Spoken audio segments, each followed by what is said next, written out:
amazing.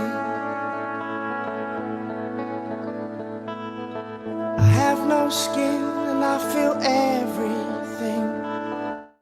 It's amazing. I feel good when you feel good. I knew I would. It's amazing. I've wanted this for so long. Now the deed has been done. We shall rise with the sun. Spend our time as one.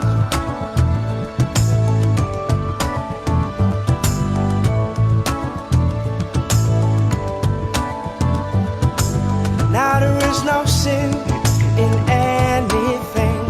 It's amazing. I love life, I hope you do too. 'Cause I love everything. It's all amazing. I feel new. Do you feel new? I understand.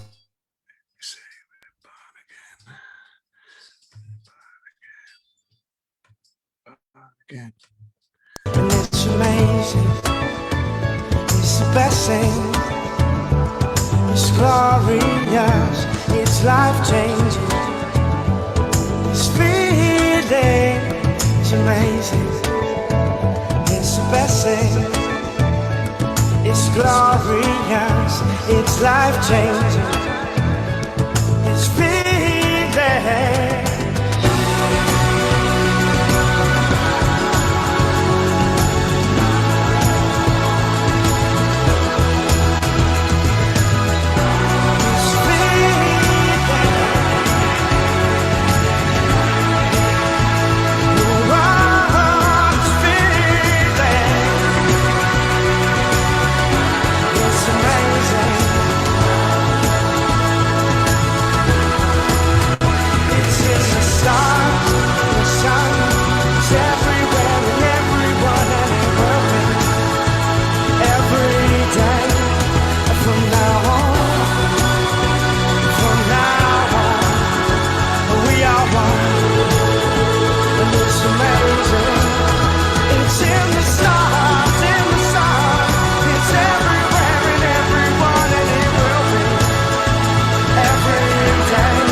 It's amazing. I never get bored of that tune. It is amazing. Well, what a night tonight. We've been waiting for it, and it's here right on time. Welcome to the LUF Lounge, the Saturday night LUF Lounge. 30 people live and direct with us tonight. Glen Ireland, Lucy and Byron from the JJ Effect. We're going to get right into it tonight with a little bit of a description. What the live LUF Lounge is. It's a space. It's a space that we've created so that people can have a voice, so that it can be heard, it can be seen, it can be connected. We can talk about relevant issues that affect us, issues that we're right in the centre. As a lived experience, many of us know firsthand the harm of addiction and mental health and the criminal justice system and all the issues that wrap around it, homelessness, all those issues. This is the space where we can have a discussion and where we can promote and just engage with the community. So enjoy it, get involved. There's questions already coming in the live feed, so it's not just one meeting with us four, it's also being live streamed to Facebook, and the lovely Lindsay will be scanning them comments furiously, looking for names that she recognizes and names that she doesn't as well. If you go on Facebook and have a look, right at the top of the page there'll be a link. It's to a survey that just allows us to capture some data, some put some evidence around. We're not just saying it, we're not just talking about it, we're actually capturing the data behind it. So that's your opportunity to get involved. I would also say it's a space to focus on the good, the true, and the beautiful. These aren't phrases I've coined. These are phrases the community's coined. You know, it's not a space to moan and whinge. It's a space to identify our skills and abilities. And boy, have we got some serious skills and abilities. I only got a phone call this week from a chap in prison who's watched, right? You can rent these DVDs in prison for 24 hours, and some of the shows go two hours long, yeah?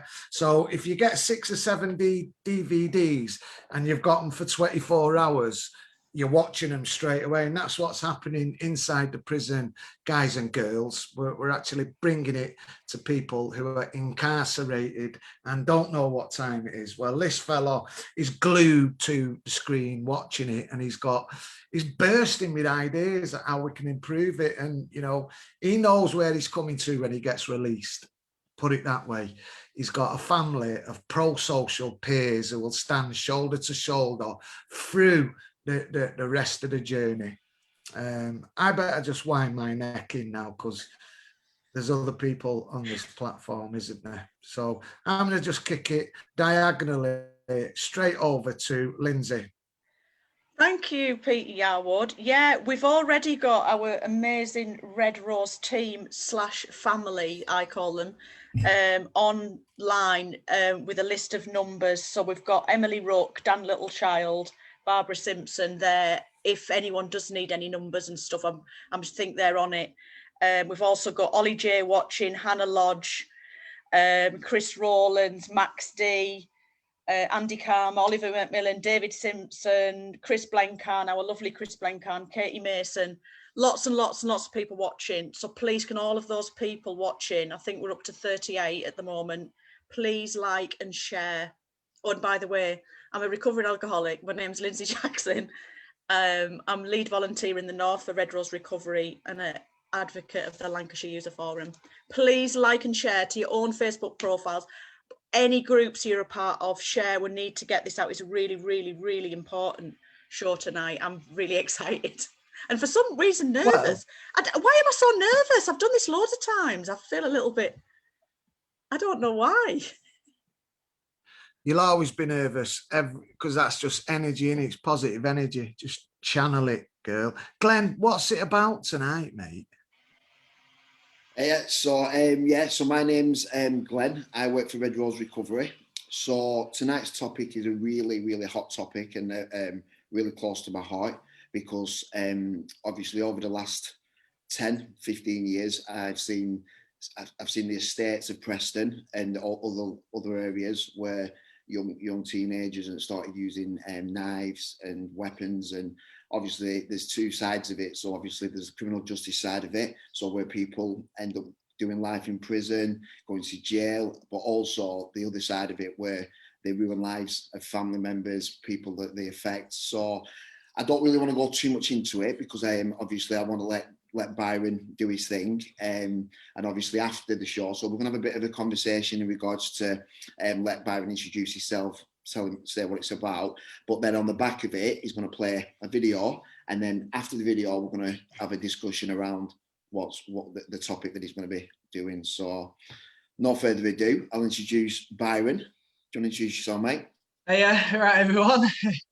Nice to meet you all, and especially everyone who's watching. Yeah, my name's Byron. I'm a Preston lad, and if you know me, you know I'm extremely proud to be from Preston and Deepdale, born and raised. And yeah, little old Byron from Deepdale, apparently, so it's been called, has created one of the most hard-hitting and powerful and most successful anti-knife crime companies in England. And you know, I'm a high school dropout, nothing special. I've never claimed to be anything special. I just, for my own life experiences of what I've been through, which what you're gonna witness tonight in the presentation that you're gonna watch, I've developed a way of dealing with what I've been through and turning it into a weapon that now has helped save the lives of thousands upon thousands of people. I'm now well over 100,000 people I've seen And yeah, I'm always speechless, you know, when people say nice things about me and they want to see my work. And I'm even more proud to be working with these guys here at Red Rose, and now going to be showing you my work really today. So yeah, I'm excited. I hope you lot are. Just make sure you've got your headphones in or your speakers up as loud as you can. Presentation lasts an hour and 30 minutes, but I guarantee it, by the end of it, you'll understand why I'm so passionate about what I do. Can I ask you then, that was quite a powerful opening statement, and in it you articulate how you have created, what was your words, the most powerful and hard-hitting and successful anti-knife crime companies in the country. Right, just yeah. the most powerful and hard-hitting anti-knife crime companies in the country. Yeah. And then you go on to say, but I'm nothing special. I don't see it like a lot of people. I'm quite widely known now across Preston, whether it's for my knife crime work or my music or just being me. I'm quite an outspoken person. I don't change my slang for anyone. I still call people cha no matter where I go. I'm very proud of who I am, and being who I am breaks down barriers with kids. But I'm also very conscious that there are people out there that don't like me and don't like what I do. So I'm not the person to ever say that I'm anything special, because I'm not. I don't believe I am. I just believe that I've done something different. But here's the thing. That sounds like you've got a lot of humility, but never let anybody try and devalue what you do or take what you, because you've just said it, you've created the best hard-hitting program when it comes to knife crime.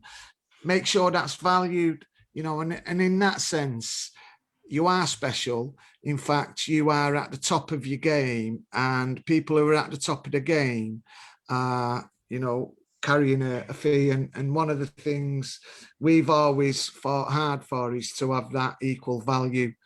You know, if you're making a difference where no one else can, and you're doing it at a really high level, then surely, you know, you should be able to, you know, make ends meet and generate a sufficient income. Yeah, my mum always told me to remain humble. And for those people who know me on a personal level, let alone just what they see in the social media realm, so to speak, know that I'm nothing but humble. So thank you very much. I still, every time someone says something positive about me, it's still, everyone, I think a lot of people might think that I enjoy it, but it just goes in one ear and out the other, because I'm just who I am. But I'm very humble. My mum taught me well. I was raised well, and I apply all this to anything that I do regarding knife crime and child protection. So, but thank you again. That was a nice thing to say. Thank you. Know, oh, I'll promise I'll wind my neck in and I'll let the other guys go. But I just wanted to say, it's an important issue, knife crime, isn't it? And on the build up to it, the team was wanting to make sure that you're safe, you know, because we know when you hear issues like this, they affect you, and there's always a cost, an internal cost. And I was really proud of the committee and the leadership team when they was asking you, how can we protect you? How can we keep you safe? You know, was brilliant. You was, you know, saying, I do this up and down the country, and I think I've only ever been asked that twice. And, you know, the other thing as well I wanted to say before you guys rip into it, is that we have a guy on here called Willie. Willie's wisdom is, Glenn, can you load Willie's wisdom up? Because it's only a short snippet.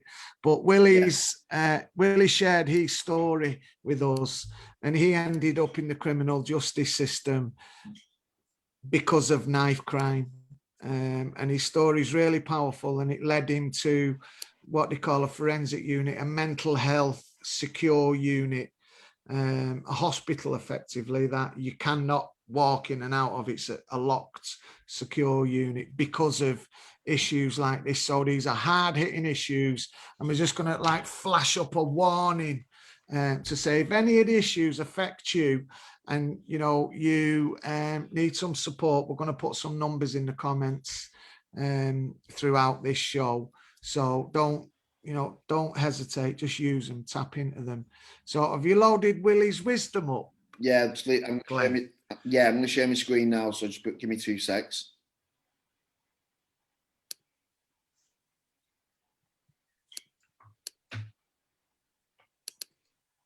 Can you guys see that? Yeah. Yeah. If we make it, I'll make it. Well, we can see it. Yeah. Right, we're ready to play it. Yeah, go for it. Hiya, my name's Willie and this is Willie's Wisdom.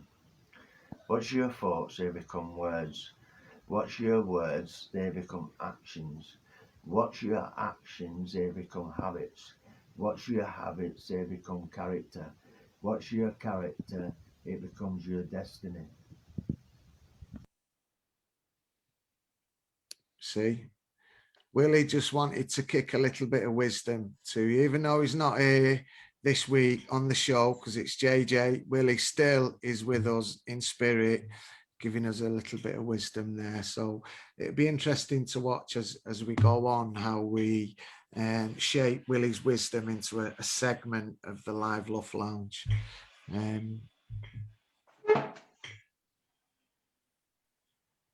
Yeah, I'll come in. Now Pete's been quiet. So I'm really am looking forward to tonight. And the reason being is that the fact that these young kids are going around using knives, weapons, and obviously in some cases the victims themselves in respect of obviously bullies and people making them do things and stuff like that. But the tragic thing is that it affects lives, and the fact that obviously I come through the criminal justice system, made many mistakes, many times in prison, and it was only when I was in the early 30s that I managed to change my life. So what I want this show to do is to send a powerful message out to the community around these kids have got all their lives ahead of them, and potentially this what Byron's going to show tonight might affect loads and loads of people. And that's why what Peter said in the comments, that there's a lot of helpline numbers. Do you want to talk a bit about that, Lindsay? Because obviously we were talking about it, weren't we, on the committee around how many people can be affected. And when Byron we asked Byron, how can we keep you safe? There's obviously the community as well, because other people have been affected by this and lost loved ones. So do you want to say a bit about that, Lindsay? Yeah, I'm actually, there's a few people put some links on. I think Andy Kamer has put some links on. And I think Emily Rook, Dan Littlechild, Lorna, Bev, and that are all on the case. So I think they've got a list of numbers, Samaritans and Crime Stoppers numbers, I think, that are supposed to be getting on. But anything else, obviously they're going to watch the video, but can we have, well, I'm guessing we're going to have some lovely positive comments, but if you are affected by any of what you're going to, I haven't actually seen it, I'm getting trembles thinking about it, but if you are affected, please link in. We've got a big team of people watching with us. All the comments, please put stuff in the comments, whether it be something you're affected by in a negative way, but send some love, please. There, we've got one already. Emily Rook's put on the job. I knew she would be, bless her. Yeah, please, whatever comments you want, however you're affected, whether it's in a positive or a negative way, please put in the comments. Yeah, it's just part of the LUF, like we do on any other show. Obviously, it's a different setup this week. But we've got a lot more. Strangely enough, we've got a lot more people than we normally have on at this point, Byron. So the love hearts are fleeing. Yeah, the team, our lovely Red Rose team, I call them a team, the family, they are to me, but yeah, they're on it. So please blast these comments out. I'm going to try and keep up with them. I've got my pen and paper ready. I'm going to try and keep up with them. Yeah, and obviously before I hand it over to Byron to do his thing, is obviously what I will say is that there is us on this platform now that's visible, that people can see, but there's a lot more people from Red Rose, volunteers, staff, in the community on these comments. So reach out if you are affected, because you will get picked up, and obviously don't sit there in silence. So Byron, before obviously you do your thing, is there anything you want to say to the community? Thank you for the support. I can't believe how, I've been doing this for numerous years now, and everyone seems to out of nowhere be coming to me, and it just feel, you know what, it's a thank you really. It feels good knowing that I set myself a goal of just helping a few people, and now everyone's widely known well, the company I set up for, which you're going to find out, I can't really spill too much because you need to watch the video, but the company that I set it up, the reason why I set it up for, and now to know that it's all coming true and all the goals that I set have been smashed, it's just motivating me even more to set more bigger goals. The youth club's going well. And yeah, thank you very much. I hope you all enjoy it. It does last 90 minutes. But I promise from start to finish, if you watch it all, you'll understand why the JJ effect is classed as what it is. So yeah, thank you. I'm ready when you are. Can I just say as well, before you do it, you are special. And the reason you're special is because you've overcome all them challenges that you've faced, and you've managed to turn it into a positive. So thank you. It means a lot. Honestly, it does. It really does. Right, so I'm ready. Oh, go on. So what I'm going to do is I'm going to put the spotlight on Byron, so it's just going to see his screen. I've already done it. Oh, you've already done it? He's already done it. Yeah, put it on speaker. Right, okay. Right, take it away then, mate. All right, and everyone, so you're about to go through the JJ effect. I know it is online, so the powerfulness, face-to-face is totally different, but I hope you all enjoy it. It is over 18s rated. If you are got any children watching it, please, let them watch it, because I do deliver this into primary schools as well. And I'll see you all, and I really look forward to your questions at the end. So thank you, Preston, and I'll see you all soon. Enjoy. Can I just ask as well, to people put themselves on mute so it doesn't affect the video? Good one. You're on mute, Byron. And turn your cameras off, sorry.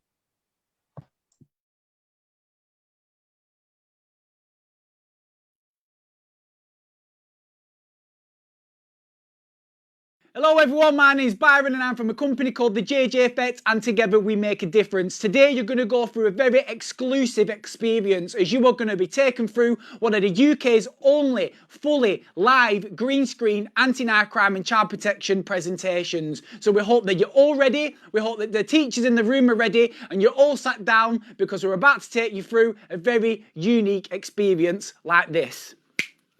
Welcome to the JJ Effect, and here we go. So before we start, please like to make sure that all your mobile phones are turned off. Obviously, due to circumstances, I'm not in the classroom today. So if the fire alarms do go off, please leave your belongings behind and make your way to your fire assembly point, wherever that may be. Warning, graphic images of violence and death. Please use discretion. Now again, I am not in the room today, okay? So it's upon yourselves and your teachers to deal with these situations if they come up, okay? Well, hopefully they won't.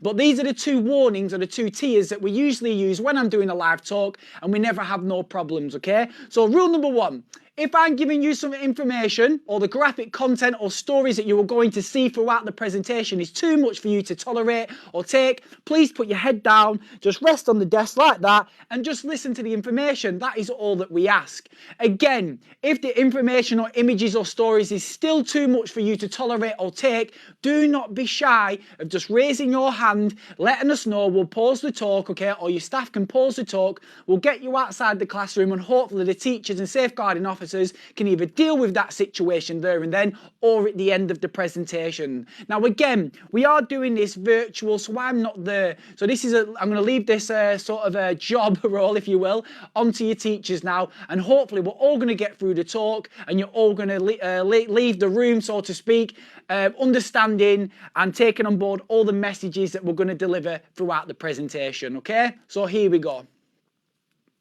Right, so why am I here, and why is time important? I'm here to show you that no matter what iPad or iPhone or computer you've got, or what car or house or what background you come from, no matter what you own, the only thing in your life that actually truly is the most number one thing that you should always respect and be mindful of is it's your life. And you need to remember that your life is the most important thing that you will ever own. And by the end of this presentation, we hope that you're going to leave the classroom and you're going to understand what we mean by that. So now if you look at this, this is a slide that I've come up with called the building blocks of life. Now over here, you've got the first one here. You're all sat down, you're all in the classroom, and you know what?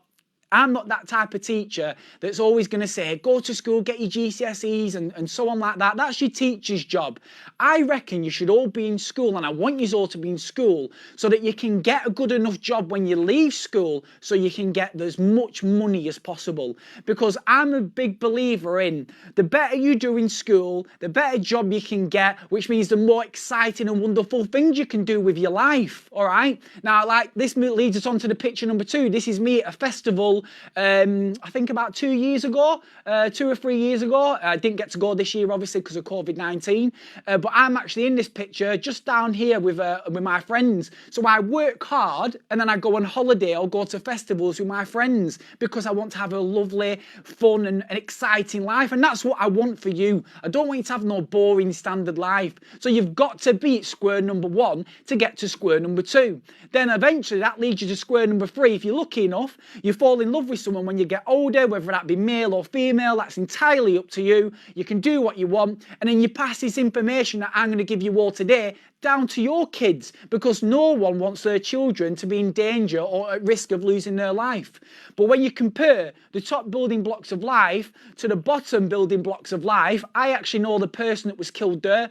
I know the person that was killed in this one, and the young 13-year-old girl that was stabbed here was actually stabbed so hard in the back that the knife came out of the front of her chest, and that was a 13-year-old girl. So knife crime does affect male and female, okay? It isn't stereotyped. Knife crime is unbiased, and it doesn't matter who you are or what area you're from or what sex you are, it can affect you, okay? And by the end of this presentation, I want to make sure that we're all going to be in these top slides, not these bottom ones. Right, now things like social media, Call of Duty, like horrible films where people get killed, stabbed and shot and things like that, and Facebook. The reason why Facebook's separate is because I think we can all agree Facebook is its all entire new reality that people are so invested in, to the point, to be fair, that people are so invested sometimes in Facebook and social media, they're more invested in that platform than they are their actual own life. And that's a very dangerous place to be living, okay? Because things on social media aren't real. Flesh, bone and skin, that is real. And building relationships with real people, that is real. These platforms have been actually proven, scientifically proven, to cause depression. They've made suicide rates go up by 147% over the last 10 years. So again, I'm not the type of teacher to say, do not go on Facebook, Instagram or Snapchat. Do it, because I use them platforms. I use Facebook. I play games like Call of Duty and I watch horrible films like Saw. But I know the difference between reality and not reality. But throughout this whole entire presentation, I'm only going to deal in science and fact. And the things that science and fact have got in common is that it's the truth. There's no ifs, what ifs or maybes. Science and fact, the only common thing they've got that brings them together is that they are the truth. And it has been scientifically proven that platforms like this not only, like I said, raise the suicide rate, but they desensitize a whole entire generation to the point, whereas we can all agree now that pointless crime, knife crime and all gang-related activities have gone through the roof in the last 10 years. And I truly believe these platforms are a massive part in playing in that. So again, I'll finish on this side by saying, use these platforms. I use them, but just be mindful that not everything you see is real, and not everything that you do see on these platforms should be seen by all audiences. Raise of hands, has anyone ever seen anyone be killed on Facebook, i.e. usually terrorism or just a senseless act of crime? And 9 times out of 10, the majority of people in the class will raise their hand and they'll say, yes, we have seen someone be killed via Facebook or any other social media platform. And I think that is absolutely disgusting. But this video automatically played on my social media platform on Facebook. It didn't ask for my ID. It didn't ask how old I was. It just played as soon as I scrolled past it. So we're going to press play now, and you're going to see, and hopefully you'll all agree, because I'm not in the classroom, so hopefully you'll all agree that no kid should be seeing this kind of content. I can see you from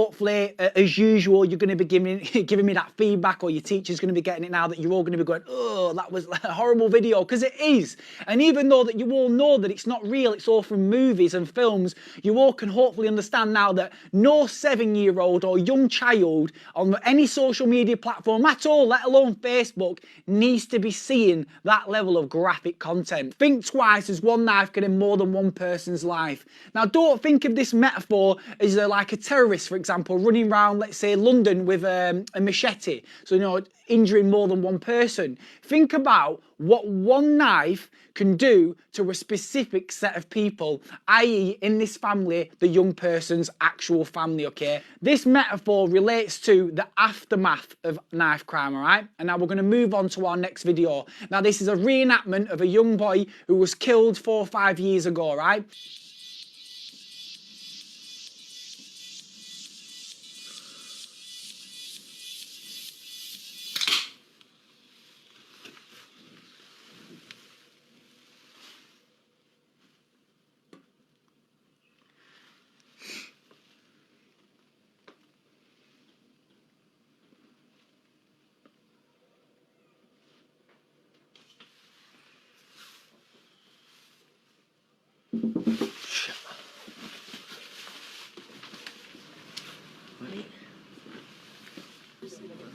Mark, Aye, I can. where you going? Park. Aye, watch yourself. I will. Oh, yous. I will. I'm watching you. Very funny.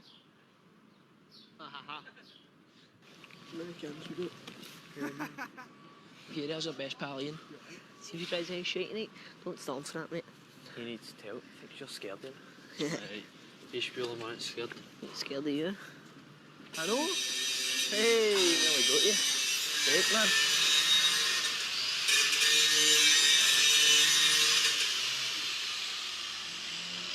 Get going, son. Alright. Alright, troops. Right, Mr. What Montgomery. you up to? Not much. Who's off to tonight? Not for your football. In the park. That's alright. What are you doing here? Yeah, yeah, tenner. Oh, mate, I guessed, eh? Good in luck. Listen, your mum worries about you. Send her a wee text tonight, would you? Aye. And stay out of trouble. You hear me? Aye. Right. Beat it. Go in my garage. See you later. Yeah, See you later. What happened? Where it goes, pal? Why did I catch my pal? Embarrass you. You've had too much on yourself. Shut up. Abby. Look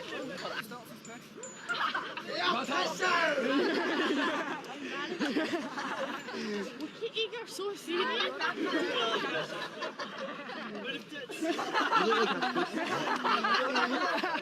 Wait, that's Abby. You're going to kiss my pal. Abby! Abby, hang on. Abby! Hey, you're Joe, you got to drive off. Oh, you got to get out of that. That's very good.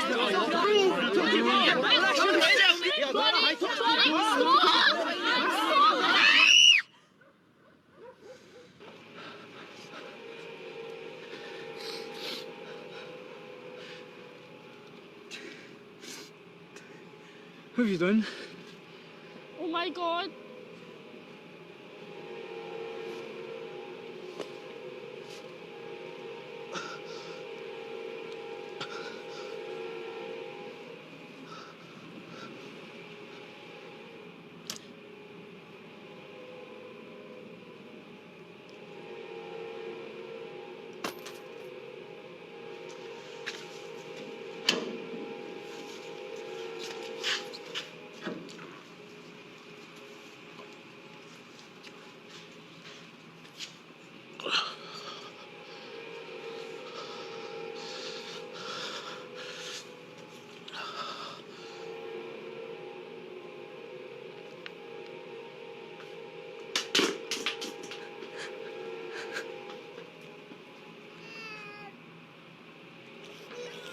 Now, hopefully you'll all understand now what that metaphor meant as think twice as one knife can end more than one person's life. Like in the video, it did even show the family of the person who actually got killed, who actually sadly in real life did lose his life. It only showed the effects of knife crime on the actual family of the offender, the person who actually did the offence and stabbed the other young lad. Now, to put that in even more a better way of understanding it, at the beginning of the presentation, and I showed you the building blocks of life, there was this photo here, and I said I knew the person that was stabbed there. In actual fact, I didn't know the person who was killed there. I was only lucky enough to meet this young boy's mother. Now, this young boy's mother was a fantastic lady. She does this kind of job, or used to do this kind of job that I do, going around schools, educating people on knife crime and the loss of a son. Very, very sad. But that's what she did, and that was a passion. It's the same as mine. Unfortunately, 6 to 7 months after meeting this amazing woman, I got a phone call inviting me to a funeral because this woman could not deal with the pain of the loss of her son anymore. Sadly, she hung herself. She actually took her own life. And everyone who I've come into contact with has always said to me, the people anyway who've experienced knife crime, as in like lost a loved one, they always say the same thing, that actually losing someone isn't the difficult thing. It's living with the consequences afterwards, which is the hardest thing that they've got to deal with on a day-to-day basis. So the first one, your postcode will not attend your funeral. You know what I mean? You just got to think of it this way. Anyone, or no matter where you live, it's just a postcode, all right? The postcode is basically so the postman knows where to post your letters. That is it. It's quite simple. And you've got gangs of young people going around the streets now defending a postcode like they're in the army or something like that. And it's, if I'm totally honest with you, it's highly stupid. Your postcode owes you nothing, the same as you owe your postcode nothing. Alcohol is a factor in 85% of crimes. Now again, throughout this presentation, I will not lie to you. When I was 13, 14, I got kicked out of high school and I was on Moor Park, that's where I'm from in Preston, every single weekend, drinking beer, driving motorbikes, acting like an absolute idiot. If you drink alcohol, no matter how young or old you may be, if you put your life or someone else's life at risk, you should not be drinking alcohol. It's as simple as that, okay? For example, if I was drink driving and you were to get in my car, that's as much as your fault as it is my fault. You're putting your life at risk and I'm putting your life at risk, okay? Guilty by association. Under the law of joint enterprises, a person can be found guilty for another person's crimes. This one marries up with the bottom one. Carrying a knife can come with a 4-year prison sentence, okay? Now, the best way to describe this, for example, let's say I'm in your school and I'm an actual student at your school, all right? And I'm 14 years old, for example, all right? And this is a knife that I've been carrying around for self-defense, okay? My excuse of carrying this knife is because I'm scared and this is my weapon. If anyone starts with me or has a knife, at least I can defend myself. And that is an excuse that does not wash with me at all. If you need to carry a knife for any reason, you need to seriously rethink how you're living your life, hanging around with specific people and whatever circumstances you may find yourself in. There's always a way out before carrying a knife. Yeah, I don't carry knives, but my friends do. And I'll go, well, you're just as stupid as them. And they'll say, why? I'll say, well, because of this law, joint enterprises, if that knife or weapon is used in the harm of someone else, you can go to prison as well for their crimes. And all the time, 9 times out of 10, they'll say to me, wow, I never knew that. So just remember it, even if you don't carry a knife, which is amazing, and I'm proud of you if you don't carry a knife, because you shouldn't have to. But if you're associating with people that carry weapons and knives, you can go to prison for their crimes. But I hope no one in this room is stupid enough to go to prison for someone else's crimes. So just remember that. Now, county lines and grooming. I put these two together because grooming is a part of county lines. That's how you get involved in county lines. You get groomed into doing it. Now, what you need to remember is when it comes to grooming and county lines, and the reason why they marry up together is because older people swoop down on young people because you've got not enough life experience to deal with that situation. That's where the word vulnerability comes into play. The reason why you are vulnerable in this classroom is because, not because you're immature, not because of any other reason, is because you've not made enough mistakes in your life to learn from, which you then learn from and eventually give you enough experience to become an adult. For example, breaking up with your first boyfriend or girlfriend, that's life experience. Having your first fight in the schoolyard, that is life experience. losing a friend, life experience, and eventually you earn so much credibility and life experience that you become an adult. Now, what these people do is they see you at your age and they swoop down and they may offer you things like a new iPhone, £500 cash. They might offer you a new pair of trainers, new clothing. They might offer you numerous things. I've heard so many different stories of people grooming by using different methods, whether it be money or items, iPads or whatever. What you need to remember is it's quite simple, all right? Is that the reason they are asking you to do something for them is so that if you get caught off the police, you go to prison. If you get caught off the rival gang, it's your life that is at risk.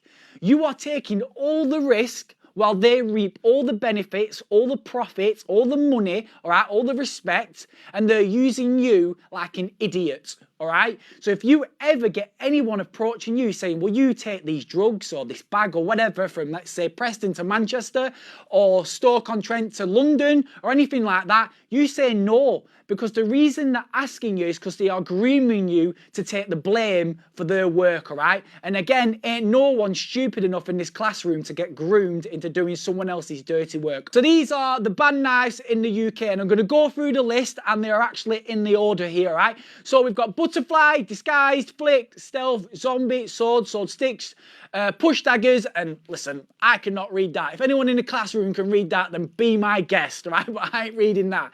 Now, that bottom one, number 9, is this one here.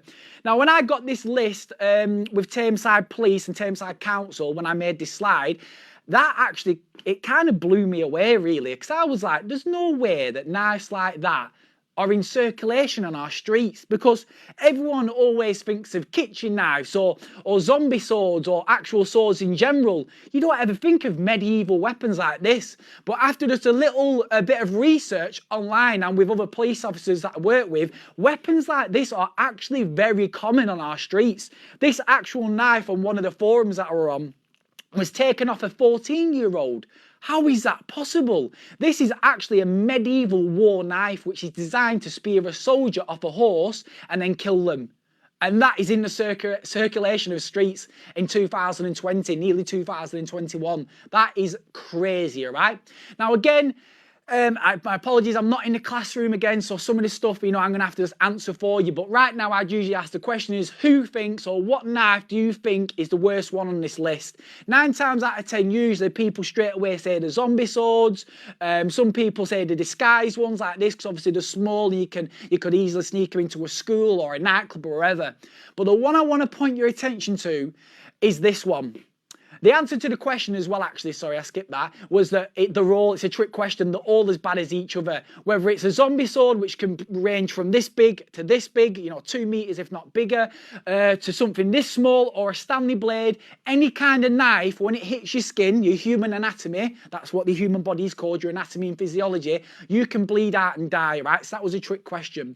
But again, back to what I was saying before, this is the one here I want to point your attention to. This is called a push dagger. Now, the reason why this is a horrible weapon, because this is actually only about that big, the same size as my clicker, what I use to change the slides, that big. As you can see, in comparison to my hand, you know, it's not very big at all, all right? This is a very just downright evil and creepy weapon. The reason why is because, one, these are designed to be hidden. You can have these in belt buckles, you can have them so they're inside of your hat, you can have them so they go inside your trainers. It just baffles me how things like this are on the streets. But the reason why this weapon is so dangerous is because of these 2 little gaps here. As you can see, there's 2 little holes. That's because they've been designed to specifically cause as much damage to your human body as physically possible with something as small as possible. Now, them 2 little holes allow oxygen to rush into your body, your anatomy and physiology, which means the knife then has got the capability to be turned on its side, which means they stab you with it, they twist it, they pull it out, which means the doctor struggles, or the job of stitching you up is going to be so much more greater than a normal stab wound, all right? And again, that's something that big. How these are even being made and manufactured baffles my head with what's going on in our country, right? So remember, take from this slide, any knife on this list can be dangerous to take in your life, and full stop, no matter what size or shape or form, any knife can kill you. The last thing I'll say is here, Stanley blade. And that's the first knife or blade we're going to talk about until I say so, right? So just keep it in your heads that the first blade we're going to talk about and what damage it can do is Stanley blades. For anyone in the classroom who may not have seen a Stanley blade, that's obviously what they look like. If you've not ever held one in your hand, roughly it's the same size as a 2p piece. So about that big. That's how big a Stanley blade is. And something that small can end up taking your life. So this right now is the human heart, the cardiac muscle, okay? It's pumping inside your chest like this, and it beats up to 100,000 times a day, pumping the oxygen in your red blood cells, oxygen and nutrients around your body, supplying your organs with the nutrients and oxygen you need to live, okay? Like your kidney, your liver, your heart, and your head, and stuff like that. Your head, sorry, your brain, all right? Now, this is your heart here in a more graphic photo. It's beating, boom, boom. When it beats, it pumps the blood violently through something called the aorta, as you can see here. First of all, the blood like a roller coaster goes, watch this, straight up around your head, back down, and then down the left-hand side of your body, okay? So it goes up, around, down your left-hand side arm, back round, there are your veins, all the way around, and then back up and you breathe out, okay? So this is a bit more of a detailed diagram here. You can see the red lines here going down, supplying the body with the oxygen that you need to live inside your blood. And that's what it's called. And the name for this is called the pulmonary circuit. And it's so simple to understand when you compare it to a circuit. So imagine what you're learning. I think I did this in primary school. We all had a little, do you remember, some of you have done it, you'll have like a little light and a battery and some wires, and you've got to make a circuit. So if you imagine the brain up here has got a big light, all right? You've got two wires that come all the way down to the bottom, one either side of the body with a battery at the bottom. And here you've got a light switch. Now, if the circuit is complete, if I switch the light on, the bulb, your brain, is going to work. But if I cut any one of the wires throughout the circuit and I switch the light on, the light will not work. It will not light up because the circuit is incomplete.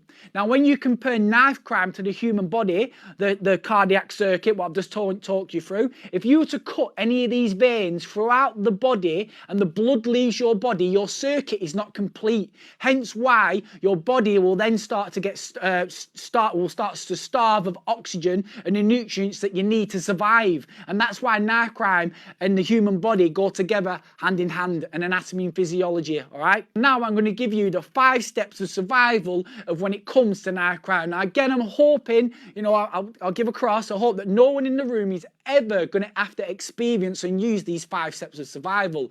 But I want to make sure that you are all prepared for any possibility that you might come into throughout your life, all right?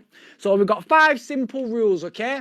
So rule number 1, let's imagine now, we usually do a demonstration, but again, I'm not in the classroom. Let's imagine there's someone on the floor now in your classroom, all right? So rule number 1, when you approach a scene and someone's been injured by a knife crime or any incident at all, actually, you never run into the scene straight away. You always need to make sure that the area is safe for you, because if you get injured, who's going to help you? That means then that person that originally needed the help isn't getting the assistance and the help that's needed. And in fact, you now need assistance as well. So when the ambulance and the paramedics get to the scene, not only now have they got 1 person to treat, but they've got 2 people to treat, all right? And we don't want that to happen, basically. We want you to be safe so you can help the person to give them more chance of survival until the ambulance and the paramedics get there. So rule number 1 is make sure the area is always safe for yourself. Rule number 2 is ring 999. Very obvious one, okay? Now, again, I've had people say to me, well, what if I've not got a mobile phone on me? The thing is, I've experienced knife crime in real life. Even if you've not got a mobile phone on you and you're seeing your friend bleed out and die, believe you me, you will scream at the top of your lungs, ring 999, ring 999, please help. This is what you will be like, I promise you. Your instincts, your fight or flight system will take over and you will be in control and you'll be ring 999, ring 999, get help. This will happen instantly, okay? So step number 2 is ring 999, whether your own phone or call out for someone to ring 999. Number 3 is you apply pressure. Again, there's no demonstration here, so imagine there's someone here being stabbed and we'll say the knife is in the chest and the knife is still inserted in that person's anatomy and physiology, okay? Now, what you do is, I'm pretty sure if anyone in the room, I hope you can all agree, even if you've got a Stone Island jacket on, which was £500 or a Gucci top which was £600, all right, I'm not really bothered. If my friend would have been stabbed in front of me and I had a jacket on that cost £600, I don't care what it is. I'd be taking that jacket off, taking my t-shirt off to apply pressure. And that is step number 3, applying pressure. So again, let's imagine the knife is in the chest. You apply pressure as much as you can around the wound. If they've been stabbed in numerous places, I've seen videos and acts out of, you can lie across the body, apply pressure again. If they've been stabbed in the back, you can take another jacket off or get someone else and pack pressure underneath, and you keep as much pressure on as possible. What you never do is you never take the knife out of the body, because what you want to do around that knife is you want the blood that's inside that person's body to clot and hemorrhage around the knife. For example, like when you fall over and you graze your knee and you get that scab, that's exactly what you want to happen around that knife, because the more blood volume you can keep in that person's body, the more chance they have of survival, and the more you're extending their time that they've got breathing for their paramedics to get to the scene, all right? See, the thing is, when it comes to knife crime, there's 5 different types of heart failure, of cardiac failure. But the one that's in relation to knife crime is called hypovolemic. It sounds very complicated, I get it. But when you break it down, hypo is low, vo is volume, and lemic is blood. So break it down, low volume of blood. And it's your goal by applying pressure to keep as much blood in that person's body as possible, all right? So rule number 3, apply pressure. Number 4, bit of a not so nice one, this one, all right? And this is, again, I made these rules up, all right? You know, different people have different rules and different numbers and different order of doing things.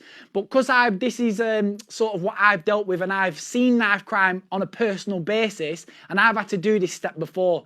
And that's why number 4 is lie. And that lie is keeping them calm, all right? So number 4 is lying to them and keeping them calm. And what I'll demonstrate, all right? So say this person's been stabbed here. They might be screaming, oh my God, I've been stabbed. I'm in pain. How many times I've been stabbed? Oh, I'm screaming. You can imagine it's going to be quite a traumatic experience for that person, all right? You've got to lie to them and reassure them that they are going to be okay. So for example, you're going to be okay.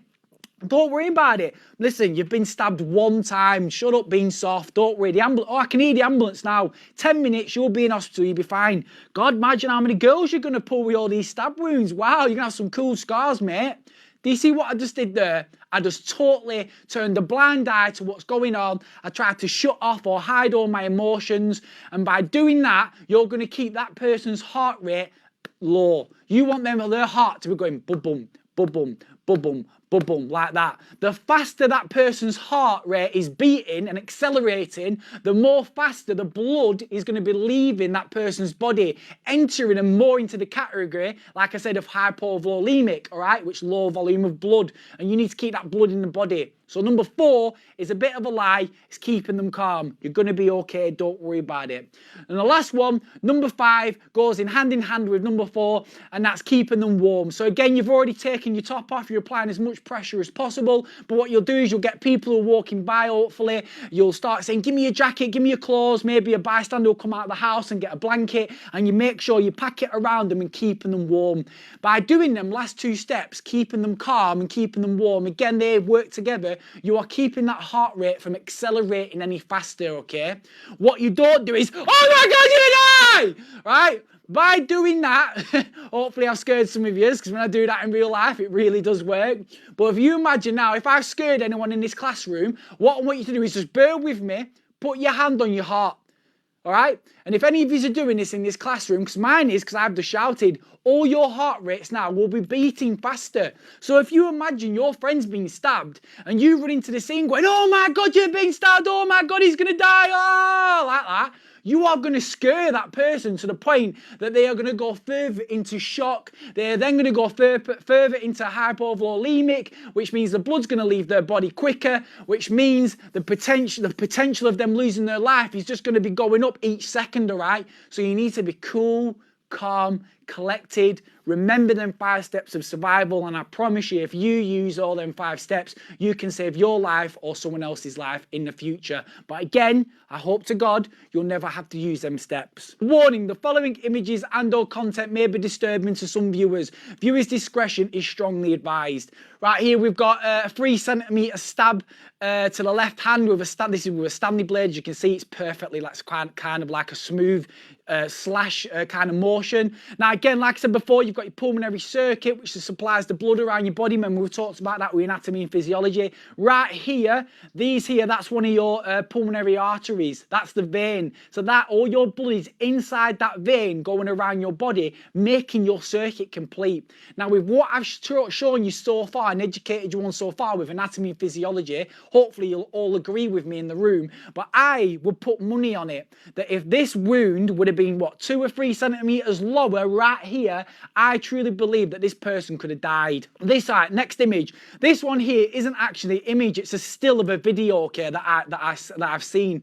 Now, as you can see, this person didn't run from the knife, he went like that to defend himself. The Stanley blade has slit the fingers and gone straight into the hand. These bones here are called metacarpals. They're in your hand here. They're what make your fingers do this, okay? Like that. They're a part of your hand, right, and they go quite down here. As you can see here, 2 of the metacarpals were hit so hard with the Stanley blade that they actually broke. As you can see, the fingers are now no longer functioning. These fingers have dropped, all right? So this person would need big surgery to fix that. Now, this is the difficult thing and sort of like the horrible thing with this photo. As I said to you, this isn't a photo. It's just a still of a video that I've seen. And the real photo or video is too graphic to show you. Now, what happened is the Stanley blade come down here and he got stuck here. And as the person went to run away, the Stanley blade slit all the way up here to his neck, all right, just below his ear. So this knife crown wound actually on here, as you can see, just looks like a cut to the hand, all right, as bad as that is, but in actual reality, it came all the way up here to the top of here, about here, just under his ear, all right. Very lucky to be alive. And the fact that that knife, that Stanley blade, did not go through any of them pulmonary arteries is extremely lucky, all right? So maiming, all right? Maiming, right? Now, maiming is like a scare tactic. Maiming can be used for anything. Maiming's been used for robbing people. Maiming's been used to leave a scar that other people can see. So then like say when you're walking around the general streets and stuff like that, you've got a visible scar so people know that you've been given that scar. For example, one like this, all right? Another kind of maiming is where people are stabbing each other in the bum cheeks or the upper back or the deltoids here, that's your shoulder. The reason why they're doing that is because it's weird, really. Because they're educated enough to think, okay, if I stab someone in a meaty part of their body, like their shoulder or their bum cheeks or the quadriceps, which is the front of your leg, or your hamstring, which is the back of your leg, that they might get away with not killing you. But at the same time, they'll gain the street credibility of, like, say, a somewhat gangster or whatever, because they've stabbed someone. But what they don't know is what I've just took you through, the basics of anatomy and physiology and how them pulmonary arteries are situated throughout the whole entire of your body. So whether you're stabbed in the face, the deltoid, the upper back, the quadricep, the hamstring, the bum cheeks, it doesn't matter. If you go through one of them pulmonary arteries, you can bleed out and die. And this is what people don't understand. And this is why maiming is a massive problem when it comes to knife crime, i.e. this one. This one's called, well, there's many different names for it. Some people call it the Joker. I've heard people call it many things, but I've known this to be called for many years the Chelsea smile. So this woman here has not only got this scar here, but she's got the same kind of knife crime injury up the other side of her face. And this is specifically given to this person. Well, we don't know really the reason why it's been given, but 9 times out of 10, you do not get a Chelsea smile for working at McDonald's. You get that kind of scar because you are associating or you are involved in criminal activity. And this kind of maiming tactic is so that everyone knows you have had this done to you. So it's to leave a visible scar so everyone knows you have had this happen to you, okay? Now, like I said before with the anatomy and physiology, remember I told you your heart beats and the blood rushes through through your aorta very violently and fast, and it goes all the way up your head, supplying the brain with oxygen and the nutrients you need and down, all right? Now, the reason it does that, or the way it does that, is through them veins that I told you about right here. This area is called the jugular. Now, this is the sweet spot, so to speak, all right, or the deadly spot. If you were to get stabbed here, so if that wound was what? 3 centimeters, 4 centimeters lower, if that would have gone through one of them veins, this is the area and the body that you can bleed out and die within 20 seconds. That's right. If you are stabbed at the right angle on your throat here, the jugular, you can bleed out and die within 20 seconds, all right? And that is through something that can be caused from anything as small as a Stanley blade, all right? Granted, I bet everyone in the room now is going, oh, a little bit like that, and I get that, so I do apologise. But again, these pictures and images are going to help me get the message across even more, right? Now, as you can see here, the Stanley blade has gone in. It's got stuck again, it's come round and it took a part of this person's nose off. Not only that, in medical terms, as you can see here, when a pupil goes fully black like that, in medical terms, that's called shot. So this person is also now blind, all right? As you can see here, you can see the nerve endings there, what attached to the back of your eye. And every time you're looking at me now, for example, or I'm looking at the screen now, them nerve endings pick up the signal of what you're seeing and take it to your brain. So then your brain can picture together, like put the pieces of the jigsaw together, so you can see me and I can see this screen right now. But now these persons, you can see, because them nerve endings have all been cut, this person is blind. So now what you need to start thinking about as well is the aftermath of knife crime. And I don't mean the aftermath like we spoke about at the beginning of maybe pushing someone to suicide or the horrible effects of losing a loved one, but I mean the aftermath in just something as simple as getting a job. Now, this person now cannot join the army, cannot join the Marines, cannot join the Air Force, cannot join the police force, cannot be a fireman, cannot be a bus driver, cannot be a taxi driver. He might be able to be a taxi driver, I'm not too sure, but pretty sure he's going to struggle to be a taxi driver. All them jobs that I've just listed, you have to have both of your eyesights. All right? You can't look down the barrel of a gun or fly a plane or be a police officer if you're missing one eye, because you won't be able to drive the vehicles. So you're already dropping the quality and kind of jobs that you can get. All right? Not only that, we live in a very shallow world nowadays where you can get grief or receive bullying, so to speak, just for not being dressed the right way, all right, to fit in certain elements of fashion, let's say.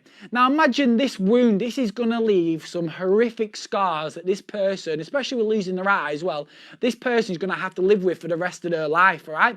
What about if this person's loved one doesn't want to be with someone who looks like that and he ends up losing his girlfriend or his wife or his boyfriend and so on?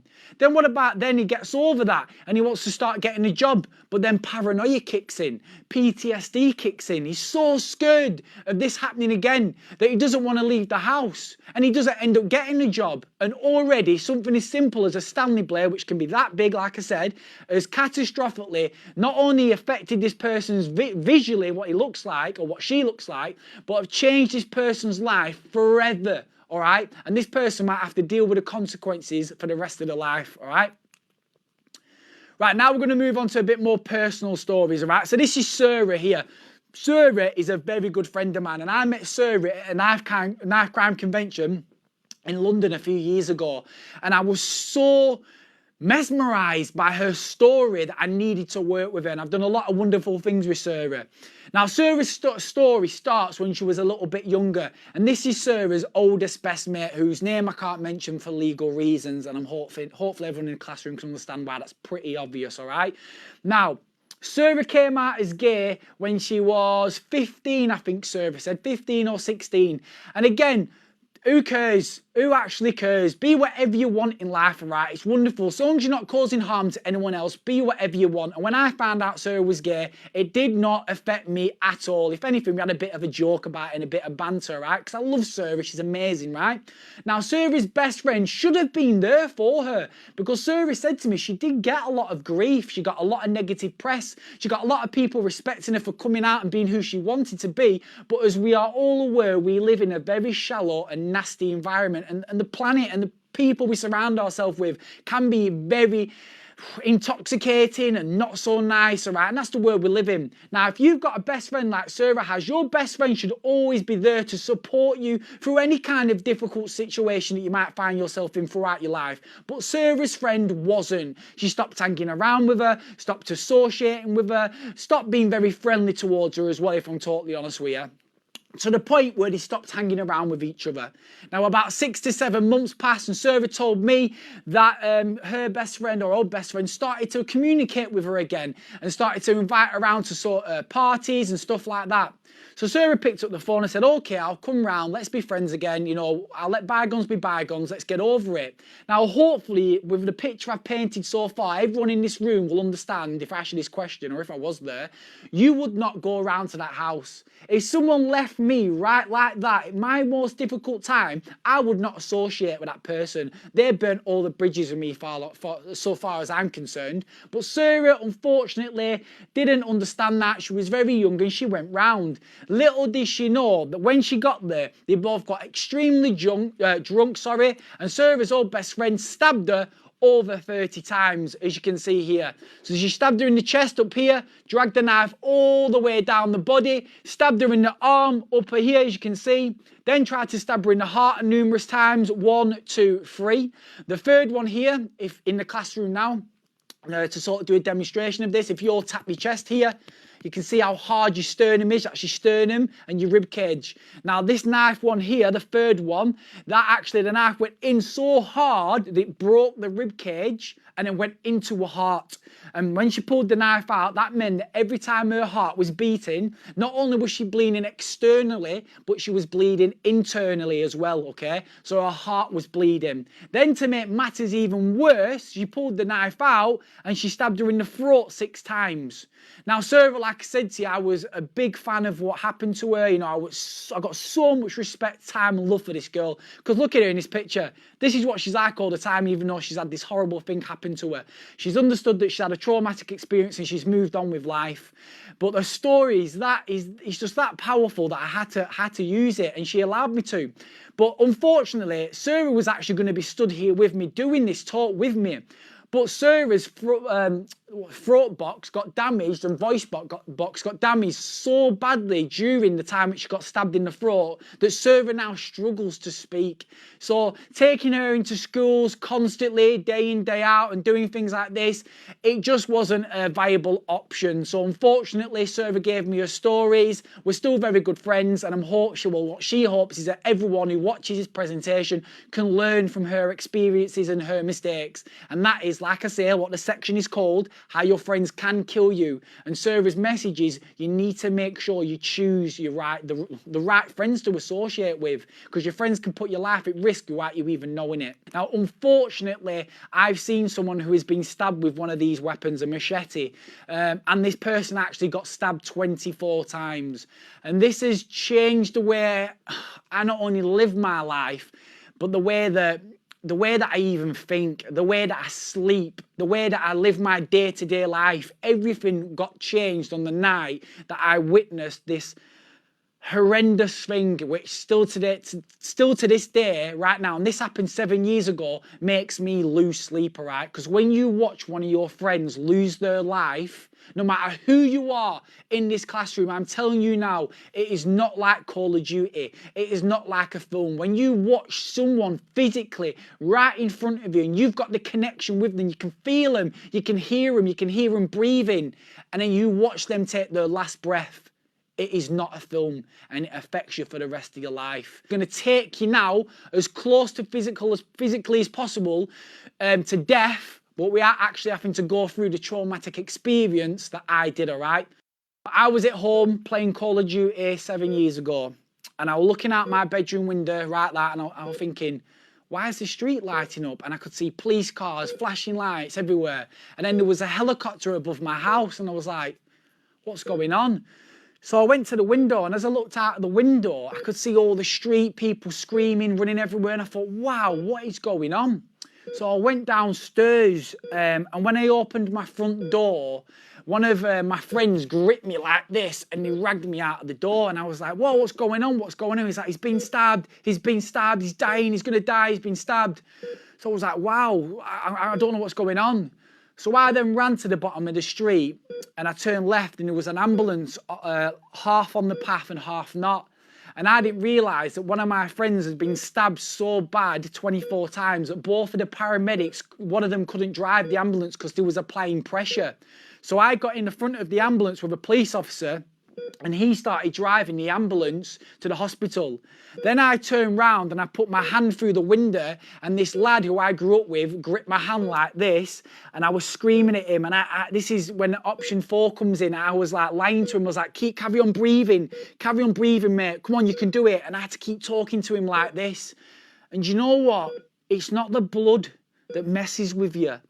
It's not the smell of medication and morphine being mixed with blood. It's not the way the person looks. It's none of that. It's what happens once the person starts to lose their life, which messes you up forever, okay? Because at this point, I'm holding this person's hand and the grip's nice and tight and I'm screaming, keep breathing, come on, you can do it, mate. But then all of a sudden, everything starts to go weird. And this is what the films don't prepare you for. Because you look at the paramedics and you can just sense that something has changed and something isn't right. And then you look down at your friend and things just go a little bit weird. And it's at that point that they start to scream in a way that no film and no computer game can ever prepare you for.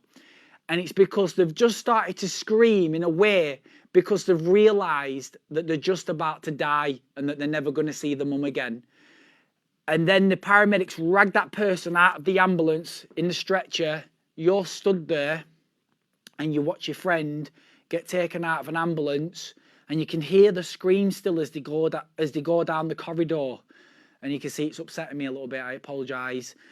And then you just stood there and it's weird because you stood there and all this mad like bomb has just gone on and you don't know what to think and where to look and what to even believe is real or not. And then you walk into the hospital and then that person's mum walks in and then you've got to tell them that their son is dead. And that is something that no school or no computer game can ever prepare you for. Now, this person was stabbed up here, all the way down the spine. It was hit so hard in his lower back that a part of his spine fractured. He was stabbed in the right leg to the point where his leg was hanging off. And his left arm, which I only realised was hanging off when I gripped, but was too late, was when I gripped his arm. And this is something that I can never get over. I've come to terms with that now, that I'm never going to get over this experience. And when I went home that night and I went to go to sleep, when I closed my eyes, still to this day, because I have also got PTSD, when I close my eyes, I hear my mate scream. Oh, see, it gets me, it upsets me. I hear my mate screaming. And that's something that I will never, ever, ever forget. As much as I want to, I'm cursed and I will remember this for the rest of my life. So this is what the hospital looked like. As you can see, that's all the kind of, the blood that you need inside your veins and pulmonary arteries to be supplying the oxygen and nutrients to your organs, your brain, your kidney, your liver, like I said, to make that pulmonary circuit complete. And that's all my mate's blood on the floor.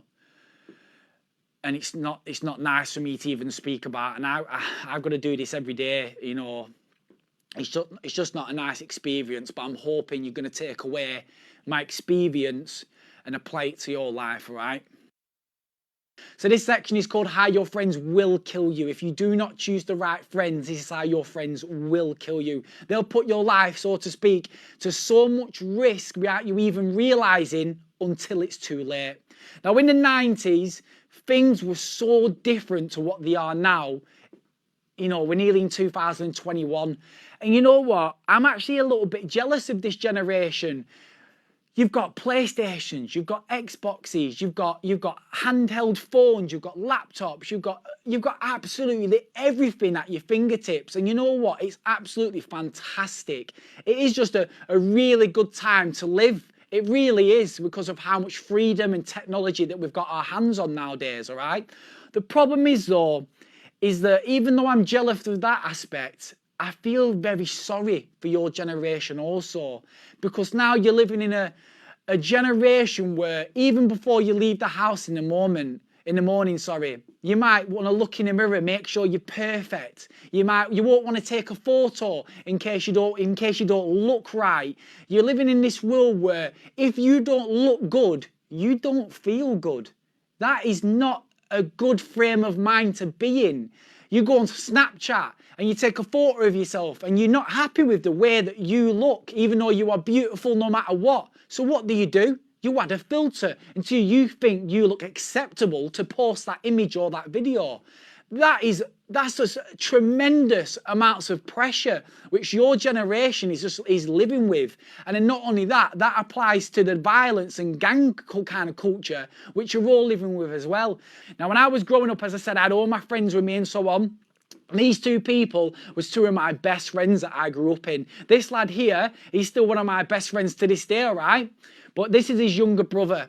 Now, when his younger brother turned 18, he was stabbed so violently and in such a manner that he entered the worst murder cases in England in the last 25 years. And again, this is just something that added on to what's happened in my life already that I have to deal with on a daily basis. Watching your best friend lose his brother, another person who I grew up with, is another one of the most hardest things that I have to live with on a daily basis, because I love this lad. He's one of my oldest best friends, and watching someone's health deteriorate, watching someone feel suicidal and stuff like that over the loss of the brother or a loved one, it's just not a nice experience. Now, one of my oldest best mates here, he's always been a bit of a grime artist. He makes a lot of music. He's made a lot of music actually, and when he came out with this song that I'm about to play you called The Roads Came First, it sort of shocked us a little bit, because it was the first time that we actually got to hear what he was feeling from the loss of his brother, because he kept everything bottled up inside. So I'm about to play you a song called The Roads Came First, and it's from one of my oldest best mates rapping about the loss of his brother via knife crime, okay? So I'm going to press play now. It's a lyric music video, so please read the lyrics as it's going across the screen, and hopefully by the end of it, you're not only going to understand from my perspective what it's like losing a friend, but you're going to understand what it's like losing a brother from one of my best friends, all right? My name's Detective Superintendent Eddie Thistlethwaite. I was a senior investigating officer in the murder of Jon-Jo Highton. Jon-Jo was killed needlessly on the 23rd of August last year in St Stephen's Road at Preston. So many people on the roads taking lives with their knives, and it's not good enough, baby. Mothers are at home, hearts singing like beehives, cause they're a lonely lady. Father died when they were younger, mother worked 2 jobs to satisfy the hunger. But that's not good enough anymore, because the roads came first. Dear Jon-Jo, since the day you went away, every moment that I breathe it's just gonna rain. I hope you know that my heart breaks every day. I really wish there was a way that you could take this pain away. I really wish there was a way that you could stay. I really wish there was a way that I could take your place today. But now I'm dead inside, and every day I wanna cry, and every single moment that I breathe I just wanna die. Yeah, I just wanna pass away. Yeah, I just wanna see you smiling at the pearly gates. I don't wanna see my mum cry anymore. Yeah, I just want my little brother to walk through that door. These suicidal thoughts inside my head won't get me by. These paracetamols don't work no matter how I try. Yeah, I'd do anything to say goodbye. Yeah, I slit every single vein in my body if it would get me high. Too many people on the roads with the knives taking lives, and it's not good enough, baby. Mothers are at home, hearts singing like beehives, cause they're a lonely lady. Father died when they were younger, mother worked 2 jobs to satisfy the hunger. But that's not good enough anymore, because the roads came first.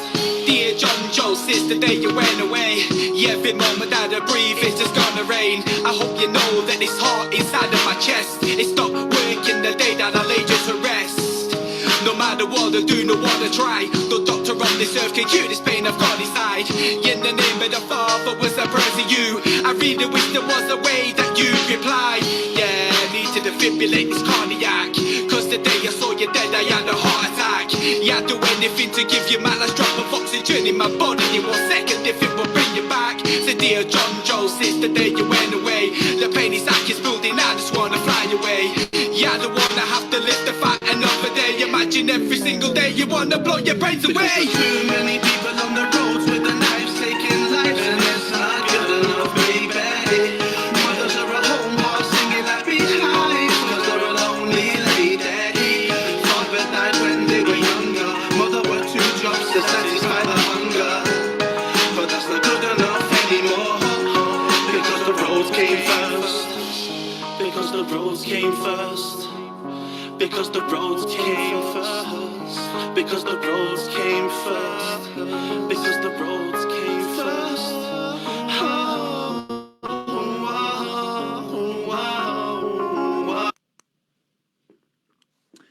Right, so hopefully you can all understand them lyrics, because hopefully you was all, again, I weren't in the room, but you was all reading them lyrics as the music video went along, and now you understand what it was like from my best mate's perspective of losing his brother. And now this is Jon-Jo. Now this is Jon-Jo when he was 14, right? And the reason why we put a picture of him when he was 14 is because that's when he started getting involved with the wrong people. And this picture does him no justice, to be fair, because Jon-Jo, I'm 5'10" and I'm 30 years old. Now when Jon-Jo was 14, he was around 6'2" and a lot bigger than me, all right? So he was quite a daunting character. You could feel his presence in any room that he entered. So when he started hanging around with the wrong people, which he didn't realise, you know, was the, I'm not saying they was the wrong people, but together as a collective, they were doing things that weren't, you know, very good, and, you know, they were getting involved in criminal activity. None of them helped each other. Now, Jon-Jo soon quickly went up the ranks because of his size and who he was, and before you know it, things spiralled out of control, and he was involved in more and more things as the weeks and the years went on. Now, by the time Jon-Jo was 15, he was already being kicked out of 5 schools, all right? He was a very troubled young person, but Jon-Jo had a heart of gold.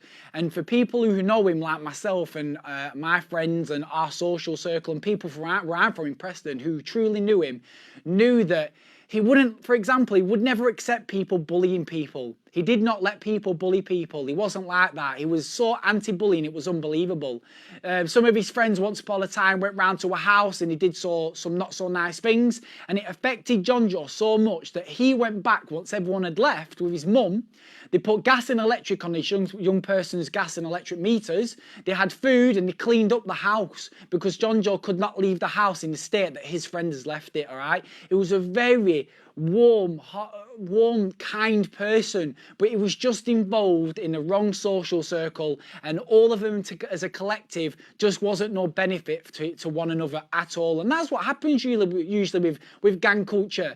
People from an outside perspective will call it that you're hanging around with a gang, but in actual fact, you're just hanging around with your friends. But it's not about hanging around your friends, it's what you and your friends then do. All right, that is where the issues start to arise, right? And Jon-Jo was at that point. Now, the first twist of the story is that when I told you I was in an ambulance with someone who got stabbed 24 times, that was Jon-Jo on the first time he was stabbed. Now, when I came out of my house in that picture that hopefully I painted for you a few slides ago, right? I came out of my house and I ran down the street and the ambulance was here across the road right there, on and off this curb. And that's where I got inside the ambulance, and when I realised when I turned round, this, Jon-Jo, is the person's hand who I was holding. Now, I went to hospital with him and I pretty much watched him die. I was inside the hospital A&E, sat there thinking, my friend's just been killed. But then a couple hours passed and a paramedic and a surgeon walked through the door and said that he'd managed to survive. Now, you can imagine how much of a, that feeling of knowing he was alive was so, it was like a massive weight lifted off our shoulders. You know, we also could start to breathe again. His mum started to come round again because she just found out her son was alive. It was very, very nice to hear that from the surgeon. And we couldn't believe it. To be fair, we couldn't believe it. Even the surgeon said someone to get stabbed 24 times and survive is pretty much no shorter than a miracle, all right? But he did. Now, a few days passed and his mum rang me. And I was at home and I answered the phone. I said, hello. And she said, you're never going to guess what Jon-Jo has just said to me. And this is Jon-Jo's mother. And I said, all right, go on then, what she said. And she said that Jon-Jo said to her that he was so scared of being stabbed again and so scared of the pain, of how much pain he was in with all the stitching and all the 24 knife wounds that he had. And the last thing, he was so scared of never seeing his son again, because Jon-Jo's got a little boy who is now 8 years old, that he never wanted it to happen again. And that, his mum, when she rung me, she was in tears, because as you can imagine, for someone to survive being stabbed that many times and then admit after it that he needs to change his life and everything he does, and he never wanted it to happen again. That again was a very, very nice phone call to have. And you know what? Not a lot of people stick to the promises, but this lad did. 2 weeks after that, I was driving down this road and I saw Jon-Jo walking with a crutch because he had a fractured spine from where the machete hit his back. And I wound my window down and I said, "Oi, Jon-Jo, where are you going?" And you know what he said to me? "To work." I'm 30 years old and I know people that I went to school with and people who I used to associate with that do not have jobs. And I don't mean they do not have jobs because of COVID-19. I mean they don't have jobs because they're lazy. I can't do that. I have to get up every morning and work. But some people out there will never work a day in their life, all right, because they don't want to. Jon-Jo had just been stabbed 24 times and went and got a job. And that's how he lived his life after that. There's a pub just down this road here, just down this road where this police car is. So yeah, this police van. And what Jon-Jo would do is he'd go to work and then go to the pub with his friends. And it was such a nice experience to watch one of my friends grow up really quickly. Jon-Jo went from being where he was and getting stabbed to then coming out of hospital. And in the space of a year, he just changed into this totally different person. But then what happened is he never changed his friends. And some of his old friends who he used to associate with, the night before what I'm about to explain to you happened, robbed someone. They jacked someone, if that's a better terminology for you. And what they did is they went and they robbed a rival drug dealer. Now what these drug dealers did then is they then went looking for these people who jacked them. And because they couldn't find who they were looking for, Jon-Jo came out of the pub, walked up this street and walked down here with two girls, two of his friends, all right? And two cars pulled up, one over here and one here. And they surrounded him. And in court, this was proven via WhatsApp and Facebook messages and texts that they weren't even looking for Jon-Jo. They were looking for the people that robbed them the night before. And because Jon-Jo was once upon a time their friends or was still associated with them, they stabbed him so hard in the throat with a sword that in technical terms it decapitated him, meaning it removed a part of his head with this. That is actual Jon-Jo's real blood. This is not made up. That is actual Jon-Jo's real blood beside his body. This sword hit him so hard in the throat that it snapped, as you can see in this lower picture, and decapitated him. And because it went through his jugular, he bled out and he died in 45 seconds.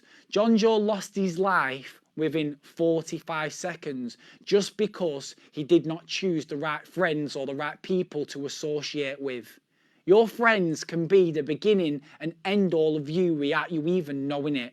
Then when Jon-Jo hit the floor, they beat him with a golf club, they stabbed him with another sword, and they stabbed him with a small axe as well. In the last year of his life, he was stabbed approximately 50 to 60 times. And it's just not nice. It's not nice speaking about it. This is my friend. And I've been through all that experience with him and I watched him change into this better person for them to have his life taken from him. Jon-Jo's last words were, he didn't run as well. He stood there and he said, "Let's talk, bro. Can we talk, bro?" Because he didn't want to fight. He'd had enough. He didn't want to fight. And he stood there and they stabbed him and they murdered him and took his life. So this is when Jon-Jo came out of hospital the first time. He got to see his son again, as you can see here. Very happy moment, that. This is him, obviously, with his son reading him storybooks. As you can see, story time is, you've all got the opportunity to have with your families and stuff like that. This is him again reading more storybooks of his kid. This is him and when he brought him home for the first ever time. It was a very nice day that he brought him home for us all to meet him and his son. We were very proud of him.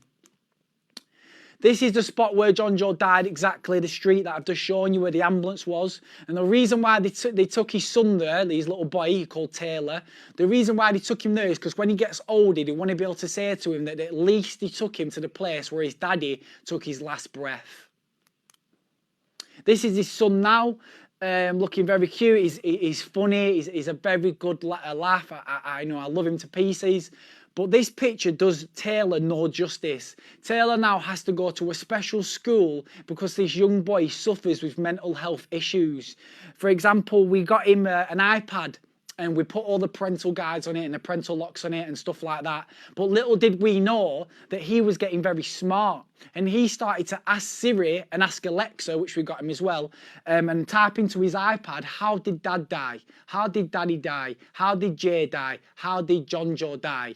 This 8-year-old boy knows exactly, word for word, how his dad was murdered. That is a very horrible subject, and the conversation that I have with this young boy literally take a chunk out of me every time. I'll be sat there playing Xbox with him and he'll say to me, is my daddy in the sky? And that hurts me. It gives me a heartache just thinking about it. And I'll have to say to him, yes, your dad's in the sky. And then he'll say to me, like he said to me a few weeks ago, he said, oh, I want to tell you who I love the best. So I said, all right, who? So he said, Daddy, Mummy and Nana. And that's what I've got to deal with all the time. You know, knife crime has affected this young boy so much that, like I said, now he suffers with mental health and he has to go to a special school, all right? And hopefully, you know, with some guidance, we're going to make him become someone that his dad could have been proud of. But again, this is a young boy who has to go through this stuff every day. This is where he gets to see his dad now on Christmases and birthdays. This is all he has. There's literally on that gravestone right there, there's a little picture of his dad. And he says, can I kiss Dad? And I say, yes. And he goes and kisses his dad. This is the last image of Jon-Jo and his mum. A lot of people, you know, when I ask the question when I'm in the classroom, I'll say, why do you think this image is important? And they'll all say, oh, because it's the last photo that they had together. That actually is true. But it also isn't. The reason why I think this photo is very important, because I know this woman very well. And that is the last time I ever saw that woman look like that. She now just looks, she's a very beautiful woman, but she looks very unwell. Her skin colour is never the same and she never smiles like that anymore because the loss of her son, you know, her baby, has affected her that much that she's just not the same person anymore, all right? This is where I take Jon-Jo's son, as you can see there. This is this year, the 23rd of August. We were celebrating Jon-Jo's birthday. And this is all we have on birthdays. We get to put balloons there and celebrate. And that is it. He's not here to have a drink with us anymore, nothing. This is all we have, is this gravestone.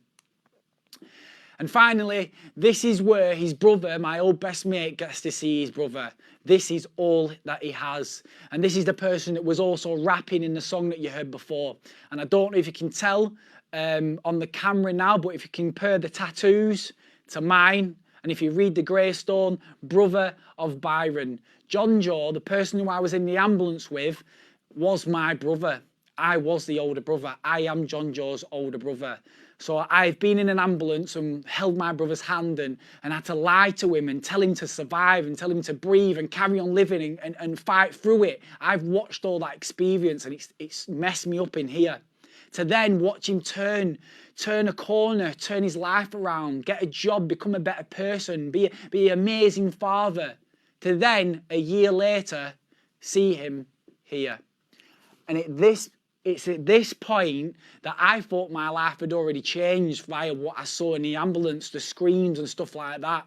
But when you witness your baby brother with his head stapled back on, with stitches and scars all over his body, that affects you in a way that no matter how I explain it, you will never understand it. And I don't want you to. That's the whole reason of why I set up this company and why the JJ Effect and Together We Make a Difference have done this platform, because even though you can never truly understand it, we want to make sure that that's a good thing. We never want you to have to understand it or feel it, all right? Because when my nana took my hand and she made me touch my brother on the head for the last ever time, all right? It was just on the nose. And she took my hand and I was shaking like I am now, and I touched his nose. And it affected me that much, the feeling of feeling my dead brother, that I went home and I tried to kill myself. Now that is probably the most difficult secret that I've ever had to share with people. And now it's a part of my job to share that I've actually been weak enough, so to speak, at some point in my life that I thought that death and killing myself was the only viable option. And that is not a nice thing to admit. And I've got to admit this sometimes 2 to 3 times a day when I'm doing these presentations across the UK. And every time I admit my deep, dark secrets like that, it does take a chunk out of me. And it's not a nice experience, all right? All I can say is that when I saw my brother there and my brain pieced together what I saw in the ambulance the first time, that taking my life when I went home was literally the only thing I could think about to take away the pain. Has that pain gone? No, it is still here, the same as what it was like the first time that my brother got stabbed. All that's happened is over the years, I've built up enough resilience to sort of bottle it up and deal with it enough so that now I can hopefully release just enough to educate young people so they don't ever have to go through this traumatic experience. So just because I'm studying talking about it, believe you me, the pain and the tears and everything that I'm holding back right now, every single day throughout my life, has never been watered down and will never go. I just have to deal with it, and that's the reality of my life. I have to deal with the death and murder of my baby brother. And that is something I never want to happen to any of you guys and girls watching this. Right, so now you've got it from a friend's perspective, you've got it from a brother's perspective, and now the final piece of the puzzle, you're going to get it from a mum's perspective. Now, granted, not everyone watching this is going to live with your parents, okay? There's no problem in that. Everyone, no matter who you are, has always got someone that cares about you. I'm not even in the classroom now, and I still care about you, because I would not be stood here harming myself, giving you my deep, dark secrets and sharing my brother's wonderful life with you if I didn't care about you. I really wish I was there live, but I'm not. And hopefully in the future, I'll be back there live again to see you all again. All right? But now I'm going to show you what it's like from a mum's perspective. Now, I could stand here all day and say, my mum feels like this, my mum's been suicidal, which she has. My mum's rung me at 3 o'clock in the morning numerous times asking me, can she take her own life? That was a difficult period of time where my mum was that low. She used to ask me, can she take her own life? Because she wanted to go see Jon-Jo. And I had to tell her, no, I need my mum. I love my mum. I've lost my brother. I don't want you to go as well. So the whole point of this part of the talk is my mum is now going to take over. She's going to come on screen for about 3.5 minutes, and she's going to explain to you how it feels losing a son. So then you've got it from, as I said, a friend's, a brother's and a mother's perspective. So this is my mum now talking about the loss of my brother. The reason why I'm doing this is because I think all kids now are carrying knives. It's happening all the time. And I want to say to them kids, you've all got mums. I mean, you've got dads as well, but I'm speaking as a mum. And would you want your mum to be sat here living my life? But every day I get up is a battle. Jon-Jo, he was such a nice little boy, you know, he was so lovely. But when he got to high school, things changed. He did get into the wrong crowd. I'm not saying he was an angel, because he wasn't. He had got stabbed previously, and it did scare him. It scared him a lot. And that's when he changed, and all the nagging, and he did turn his life around. But just as he turned his life around, that night, it happened. I'd finished work early, and it was a sunny day, and I drove down the street, and he was outside his friend's house. I put the window down, and I said, take your coat off, it's hot. And he turned at me and he smiled at me. This smile that I'll never forget, because it was the last time he smiled at me. Jon-Jo's last words were, let's talk, bro. He didn't want to fight. That's what he said, let's talk, bro. And then they slaughtered him.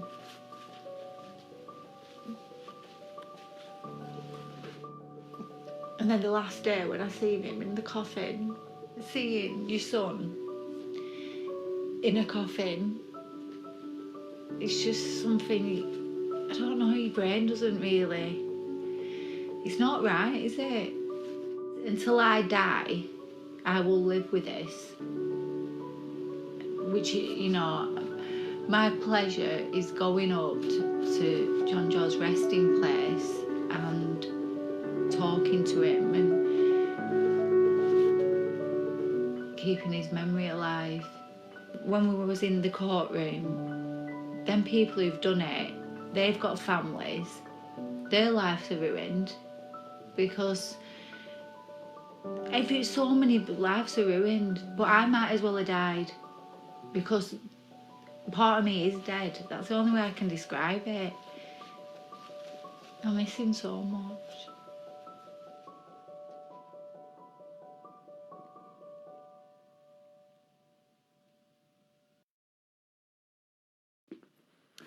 Right, so hopefully you all understand by watching that why I don't like watching that. Usually if I was in the classroom now, I actually leave the room. What I've just done then is I've just took a step to the side and I just didn't watch the monitor. Now, the reason why I don't do that, and still to this day, I've only ever watched that video once, even though I've seen now over 100,000 young people, is because I've got to deal with my mum on a daily basis. This morning, when I woke up, she was ringing me, worrying about me. And then yesterday, she was worrying about something else. And she's always going to be like this now because she is somewhat of a broken woman. And you know what? I love my mum and she's like my best mate. And you know what I mean? As you get older, you realise that your mum is your best mate. So the fact that what makes it more hurtful for me with that video is that I'm watching my best mate in pain every day. So I refuse to watch that video. But I hope that even though I weren't watching, and again, I'm not in the classroom, that finalised and hit that message home that we're trying to deliver today that little bit more. Now, the last thing my mum wanted to say, a bit of a gift and a bit of knowledge from my mum to you in the classroom right now, including the teachers, is that what you need to remember is, this is what my mum said, is that a gravestone, like you can see, does not talk back. I've been there numerous times. I've been there with his friends. I've been there with Taylor, his nephew, Jon-Jo's son, my brother's son. And I've been there with my mum watching her cry, begging for him to give her a sign and speak back. But you know what? He never does. Because all this is bricks and mortar. It's not real. My brother has passed away. He's no longer here. Hopefully he's in a better place waiting for us, but we don't know that, all right? But what you do know, what is fact, is that your mum, your dad, your brother, your sister, your nana, your granddad, your uncles, your cousins, your teachers, your friends, your best friends, all right? Everyone in this classroom now, some people in this classroom will be sat next to your best friend. Now, is it hard to every now and again to just look at them and say, you know what, you do my head in, but I love you, bro. Give us a hug, mate. And give your mate a hug. Tell your mum that you love him every now and again. Tell your dad that you respect him and that you love him every now and again. Because I guarantee you, this is fact.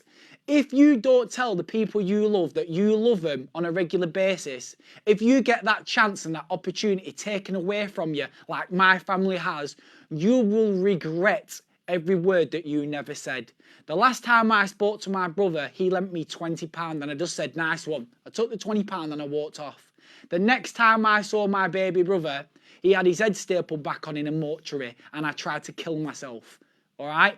I regret every single word and letter, even the letters, every letter in every sentence that I said to my brother, which didn't have the terminology of I love you, brother. I regret every argument that we ever had. I regret every disagreement that we had. I regret it all. But I never regret the times that I told him that I loved him. And please make sure that you take full advantage of the people that are alive and love you, all right, before it's too late. Okay, one of the last slides now, a cheesy slide, all right? Now, as you can see here, this is me actually last year. I do not look like that anymore, all right? But what this slide is, it's a bit of a motivational slide, this, all right? Now, if you can imagine, like I say, like the beginning slide, we're ending on pretty much the same kind of theme, the building blocks of life. But this is like the building blocks of what made me who I am today. So this first slide here represents the death of my brother. We got told he was dead and lost his life at 11:40 7:45 at night, all right? By 7 o'clock the next morning, I was in the gym. And it was at that point that the gym became my saviour. Every time I felt suicidal, I went to the gym. Literally, as soon the first attempt that I had at actual suicide, about an hour later, I went to the gym. Every time I lost a new friend, I went to the gym. Every time I felt depressed, I went to the gym. Every time I was down, I went to the gym. Every time, still to this day, that I've missed my brother, do you know where I went? To the gym. Now, I'm not saying that the gym is going to be your saviour. The gym was my saviour. But what you need to look at it as is like this, is the gym was my hobby. And my hobby saved my life. Without my hobby of going to the gym, I guarantee you I would not be here speaking to you people today, because I would be also in a coffin. The gym and my hobby then became a passion which allowed me and gave me the tools to beat my depression. And even though I've not beaten it, because I never will, because I've got PTSD, as you know, but it's allowed me to build up enough resilience and enough life experience to cope with it and deal with it on a daily basis. Now, going from this picture, that led me then to this one here, winning numerous trophies in the bodybuilding community. I've won numerous awards from my brother and the company that I own, the JJ Effect. This one here is actually called the Jon-Jo Lives Award, that I actually got awarded at this competition. I couldn't believe it. I was on stage to win trophies as in bodybuilding, but then they came out and they said we'd like to award you this special award from NABA, the Bodybuilding Federation, in child protection. So I was like, wow, I can't believe it. So now I get to put my passion and what I believe in and the gym all together in one package. And now, as you can see here, I actually own my own company called the JJ Effect, and which you probably all understand now, the JJ Effect stands for the Jon-Jo Effect. And that has given my life purpose once again. Now, I'm not saying going to the gym, again, like I said, is going to be your saviour. What I'm saying is, without a hobby, how boring is life? If your life is getting up, going to school, coming home, playing the computer or doing whatever, that ain't living, that's boredom, all right? It's up to you to go out and find something entertaining to do, and something not just entertaining, but something that you as an individual enjoy. For example, if you go to a skate park, for example, I'm just spitfiring, it's spitballing, yeah? If you go to a skate park, right, and your friends say, come to the skate park with me, and you go and you don't enjoy it, do you keep doing that? No, you don't. You leave your friends to it and you go and find a hobby that you enjoy. And once you find something to put all your energy into it, it will give your life such more purpose and enjoyment out of life and enjoyment out of what you do. And by doing that, I am living proof, stood right in front of you, that by sticking to my hobby, in this circumstance is the gym, I am still alive today. All right, so please do not sit down and do nothing. Go out there, explore, and do things that you enjoy as an individual, okay? And hopefully you'll make some wonderful and amazing friends on the way that are going to help you progress in your life also. Now, as you probably guessed as well, before, that was me in the song rapping, obviously, because that's me, I'm the rapper, I'm the brother in the story. And throughout all the schools that I've gone to, a lot of kids were asking me, can I do a grime song? Because I'm a grime artist as well. So I said, okay, I'll see if I can do a grime song. So I usually don't do grime songs anymore.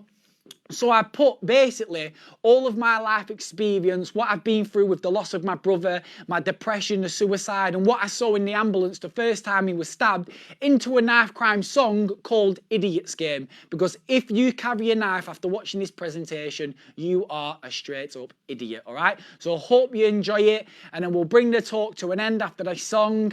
Hopefully if you've got any questions or anything, you can tell your teachers, they can email them across to us and so on. And again, hopefully we'll be in your school in 2021 anywhere to deliver this on a live basis. So here we go, the final song from myself called Idiot's Game. Here we go.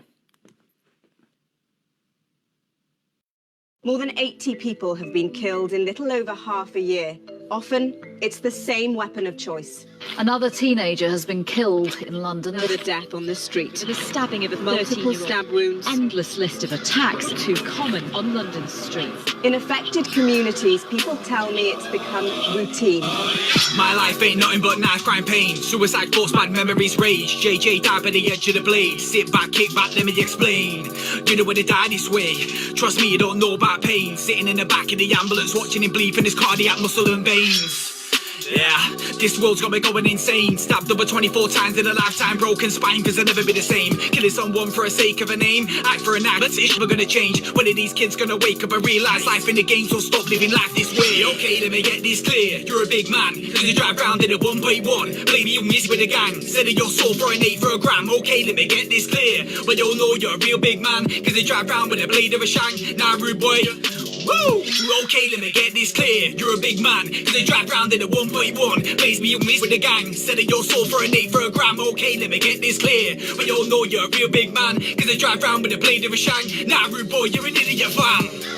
Another teenager has been killed in London. Another death on the street. The stabbing of a Multiple stab wounds. Endless list of attacks too common on London streets. In affected communities, people tell me it's become routine. Shots to the brain, no heartbeat, there's no pulse in my veins. Cause now my little brother got stabbed in the neck, got me living in a world of pain. In the name of the Father, show me a sign, I just wanna keep faith. Yeah, this help me maintain, steer me away from criminals and drugs and what? Cardiac malfunction, no heartbeat reading.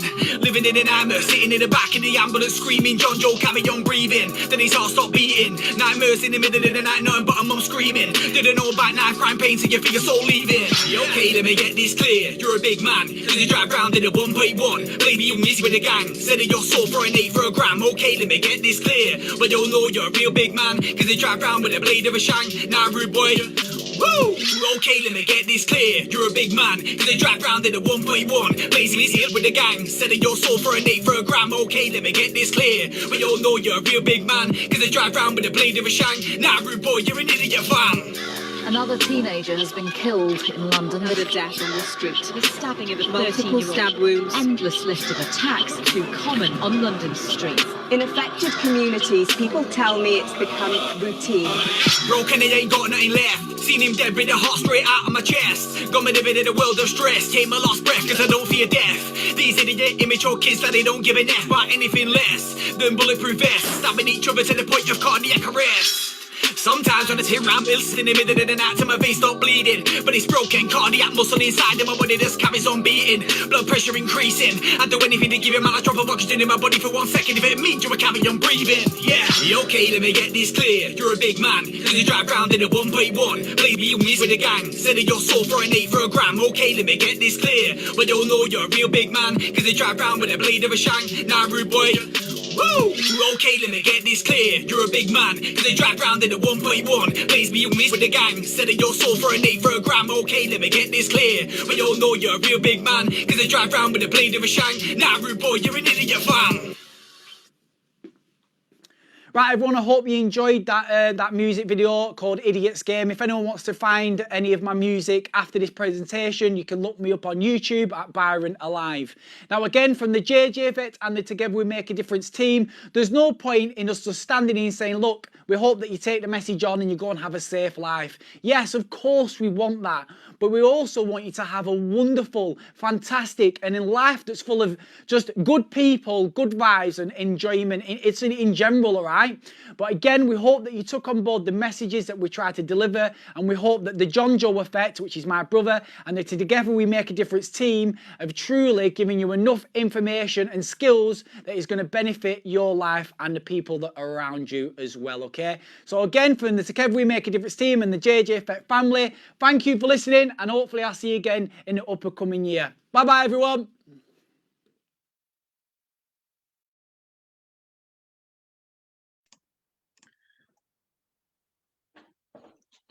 Hello everyone, I hope that played through perfectly and we got some good feedback hopefully, I hope. So yeah, that was the JJ, that's the online version of it. Obviously in real life it's totally different because people get like connections in the room, and I get a lot more emotional. It was very difficult to do that on the green screen presentation because obviously I was just stood by myself with a film crew. There was no emotional connection. But I hope that it worked, and I hope that it's still doing its job. And I'm open to questions and speak about it. Thank I you can't speak. for, Somebody else have a sharing turn it. till I calm down. Who wants to go first? Yeah. Do you want to go first, Pete, or me? Go for it. Go for it. Can I just reel off a couple of Go on, things? Lindsay. Yeah. Go on, Lindsay. Yeah. Bear with me. I look like a tomato. I have sobbed. I am. Oh, really? Honestly. It's crazy when we get that feedback. When we first sampled it in Stoke-on-Trent, and everyone was saying it's going to work, and I said it won't work without me crying in the classroom and me being, breaking down. And then within the first week, we had 4 girls admit that they were being groomed, and we had 2 knives handed in. So I feel like I'm always biased against my green screen work because I'm so passionate about it that I'd rather be there. So knowing that you've just said that you got upset, it's like, wow, is it really working that well? Do you know what it was? I was shocked that obviously it's graphic, and I was like, wow. Barbara English has been on one of our team saying just literally tonight there's been a 24-year-old lad stabbed in Croydon, and there's 10 last night in London. One of them's dead, knife crimes, which is just like horrendous. But it was when your mum spoke. I've got 3. I've had to get my 3 boys out the cupboard. Yeah. Because I'm just like, when your mum spoke, that was me. Yeah. I've gone. That's not a lie. That as well. I've only ever watched that video once. I've seen over 100,000 people, and every time I go into a different classroom, no matter where, I always walk out. Because obviously I've got to deal with my mum like that on a regular basis. It's life to me. So that when I watch my mum, I think it's at the end. Does she say, I just miss him so much? That messes with my head. That really, it's getting me now just thinking about it. It like, I don't know. Your mum, when you get older, do you realise that your mum is your creator? Your mum made you who you are. And knowing that my mum lost a baby, it just messed me up a little bit. It must be the worst. I can't imagine. I've got one of our lovely team on here, Emily, who you met the other day.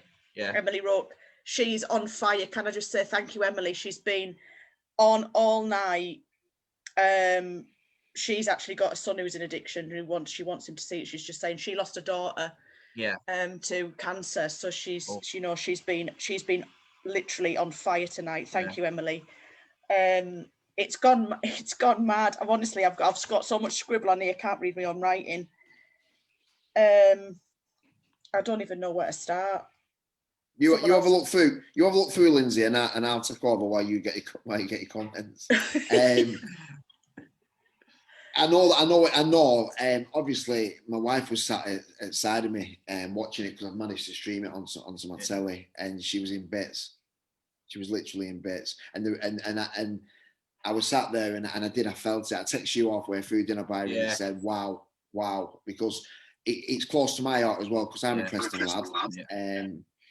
And obviously, I remember when it happened, and I remember the effects it had across the whole community, and to actually see it, it's a really powerful message. And obviously, in my lifetime, there's been a lot of stabbings that I've been really, really close to in respect of knowing the people and the effects that it's had on the local community. And luckily for me, that I've never been involved in it or a perpetrator of it or anything like that. But what I have seen is that the effects. I've seen people go to prison for it. I've seen that people that have been affected who's been stabbed. And it was only a few weeks ago, and that's why I contacted you, Byron, because it was only a couple of months back where there was a stabbing in Preston, really close to where I'm at. And I've got a 19-year-old son, and every time he goes out and there's sirens or there's helicopters, we sat there, both of us, like with our heart in our mouth, wondering what could happen or the effects and stuff. So yeah, privileged for you to come on and share that. And obviously it was like a film. I remember when you're saying about how it's on for about an hour and a half. Well, I was sat there watching it like it was a film, there. That was my mission. I know I set out the mission to make kids not fall asleep. Obviously, when I do it live, there's a lot more acting skills involved and a lot more people participating. And then when I ticked all them boxes and people started to say, you know, like I said at the beginning, it's the like I think I did a talk 3 weeks ago. And this woman who'd been in child services for over 40 years said in 40 years it's the best she's ever seen. So I ticked all them boxes. That was my mission, to be different. And then when we did the green screen, I'm always going to be biased against it. I'm like, it's not honest to God, Glenn, it's not even 50% as powerful as what it is in real life. But now that I get this feedback, I'm like scratching my head thinking, is it just because I'm hearing my own voice? Is it because I'm not doing it? Feels like I'm not doing the work. But it seems to be working. So my emotions are a bit all over with it, because it's like, you know. I get that, and because obviously from COVID we've had to transform what we normally do onto a digital platform, and obviously present this way, and it is still getting the message out. But obviously, me and you have had conversations in the background around. Obviously, hopefully, in the not soon, we'll get back to face in the community, into a venue, and you're obviously going to come and do it in front of maybe 100, 200 people. I can rabbit on about this all night, so I know that. But obviously, I know you've got Pete and Lindsay that want to come in. So, Lindsay, do you want to come in? Julie Ridgway. I mean, she's on about. She was the lady that was on last week with the Let's Be Friends thing. She's just saying, you know, about getting into schools and private messenger if there's a problem with getting into schools. Emily's 16-year-olds watched it with her. She's madly in love with Byron. I'm not sure if that's relevant or not, but she is anyway, and she wants to be a paramedic. So, that's brilliant. But yeah, Barbara English as well has been. She was the lady that's one of our team. She's been on about the stabbings that have been literally happened in the last 24 hours. As has Chris Blencarn, who have been, like I say, they're all part of our team. They're just absolutely on fire with the comments and stuff tonight. Andy Karma, Byron, have you done a podcast with Darren G, who's doing amazing work in Liverpool? Yeah, I think if it's the right Darren G, that obviously I meet that many people. I think people don't actually understand how busy I am, and it's like when people. I mean, last week we saw over 1,000 people in 5 days. You know, via COVID-19 as well. So I don't, and then I'm running the youth club as well. And then I get people saying, "Oh, you should work with this person in Liverpool. You should work with this person in Manchester," and literally. I've not got enough hands to work with everyone. You know, hopefully in the future the business will grow and it'll become more sustainable, and I can take time out then to go and work with other people and stuff like that. But at this present time, with my work rate, how busy I am, you know, I want to work with everyone, but I've just not got enough time. It's crazy. And then now we're opening another youth club, you know. So, but it's good. I like being busy. It means that. I'm doing a good job.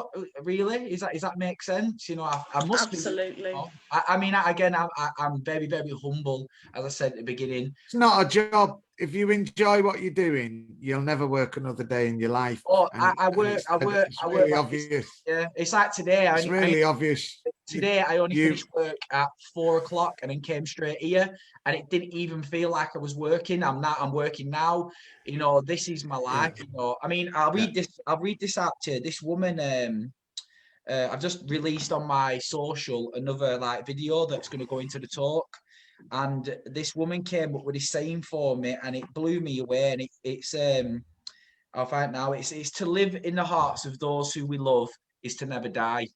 And I feel like I see he choked me up saying it, like, you know, I was thinking of my brother. I think that's is why. Do you do this every? Is this your job, your full-time job now? This is this in the youth club, yeah. We're going to touch on that in a minute. You can tell you really enjoy it and you really get a lot from, you know, helping other people in it, and it's dead honourable, isn't it? You know. Yeah, it's great. It's like the job I never wanted to apply for, the job I never wanted, and then my brother. You know what? The most bitterest pill, Peter, I've got to swallow, and you know, it hurt. You know, it hurts me saying it. My voice is already going. Is that the bitterest pill I've got to swallow? Is that without my brother's death, I'm a nobody, and I just, instead of looking at that as a bad way, I look at it as like, I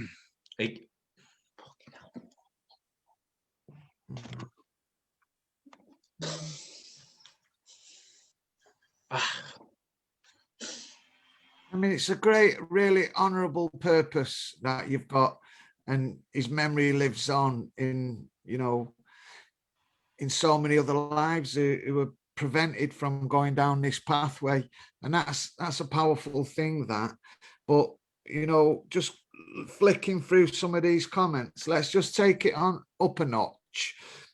John Roberts said maiming is normally given to grasses and nonces. I mean, they're two terms that I don't use, but I mean, maiming is used for so many things. Maiming is like I work with a family that someone tried to rob their car. And then what they did is they maimed him in the leg with a screwdriver as a scare tactic to get out of that situation. And then they went through his pulmonary artery in his quadriceps, and he bled out and died in front of his family. And then maiming can be like, say, in prisons for grasses, for you know, paedophiles. It's a way of leaving a scar to either prove a point that you've got to live with that forever, or to boost someone's street credibility. But you don't realize the simple anatomy and physiology that goes behind that is that if you cut someone here, you know, the wrong place, wrong time, that they could bleed out within 20 seconds. So yeah, maiming is many different things, but when I go into the schools, I can't really be saying that it's for paedophiles, and you know, do you know what I mean? But I do appreciate that he's right. He is. So, you know, the other thing as well is I've got a lad who's 15, just coming up to 15, and he was walking home from town one day and he got stopped. So a couple of lads stopped him, and one of them pulled out a machete on him. So I think there is a group of people out there who carry knives, and then it's like segments of society, isn't there? You know, they're a hardcore group to tap into, aren't they? Because they're entrenched in a lifestyle, aren't they? Yeah, the lifestyle is culture. You know, it's like when we were in a meeting, was it last week, with an MP, and he hit the nail on the head. He said that when something happens in America or something changes, not fashion, because fashion comes and goes very, you know, quite rapidly, but when culture changes in America, we get it 10 years later.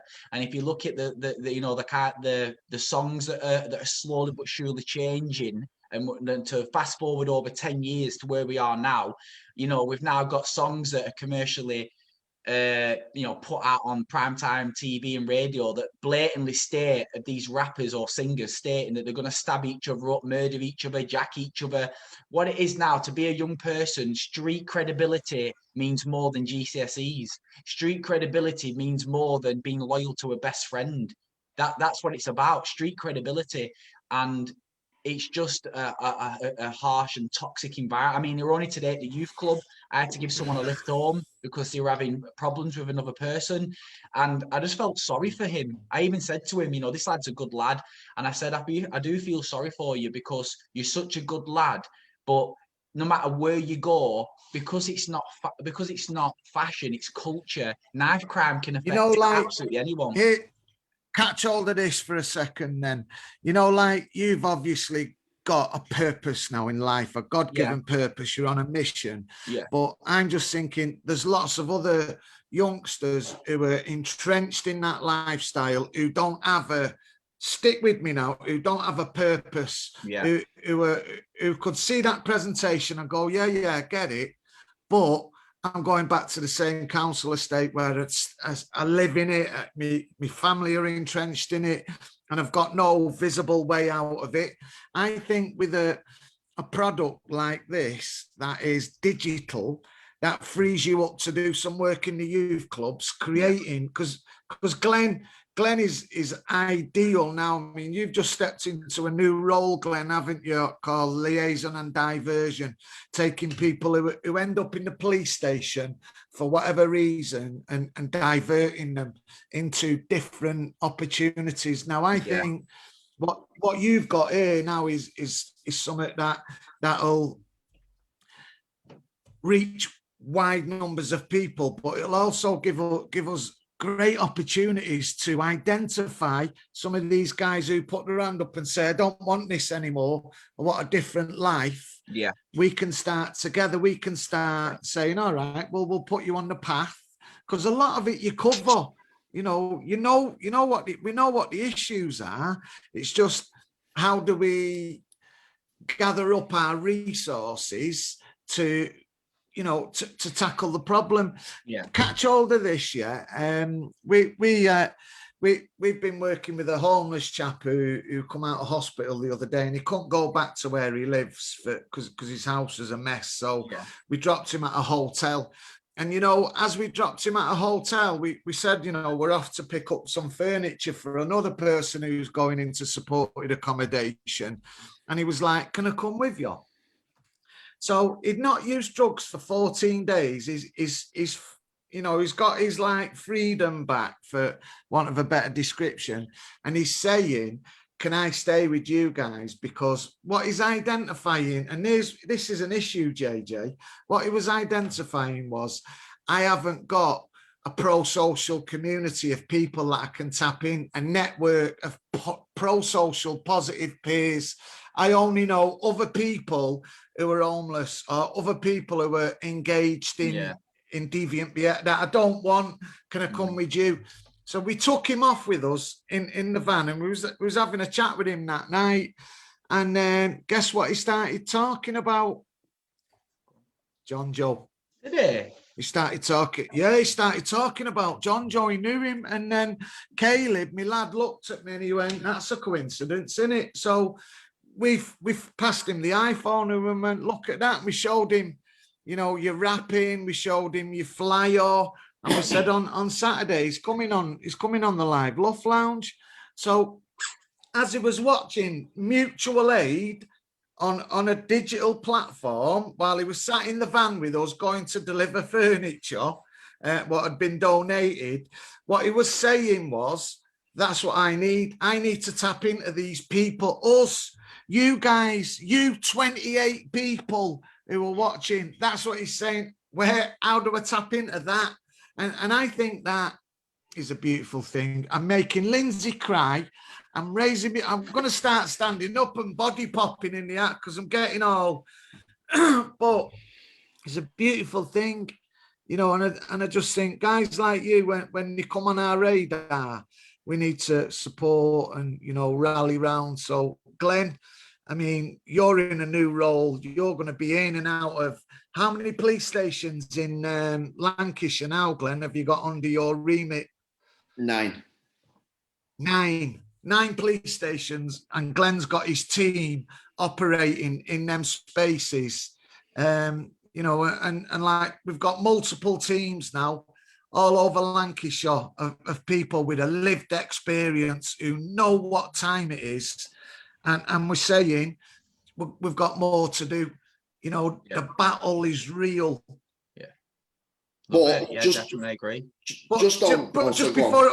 Before I finish, JJ, how many filters did you have on when you were showing that pretend 6-pack? Pretend. Whoa. That was 5 years worth of dead. That was like my 5th year in a row. That is, I'll tell you the truth. Do you know what that was? That was about 17 quarts of bloody spray tan. Byron, isn't jealousy an ugly trait, don't you think? I think if it makes you feel better, I don't look like that now. Oh my God.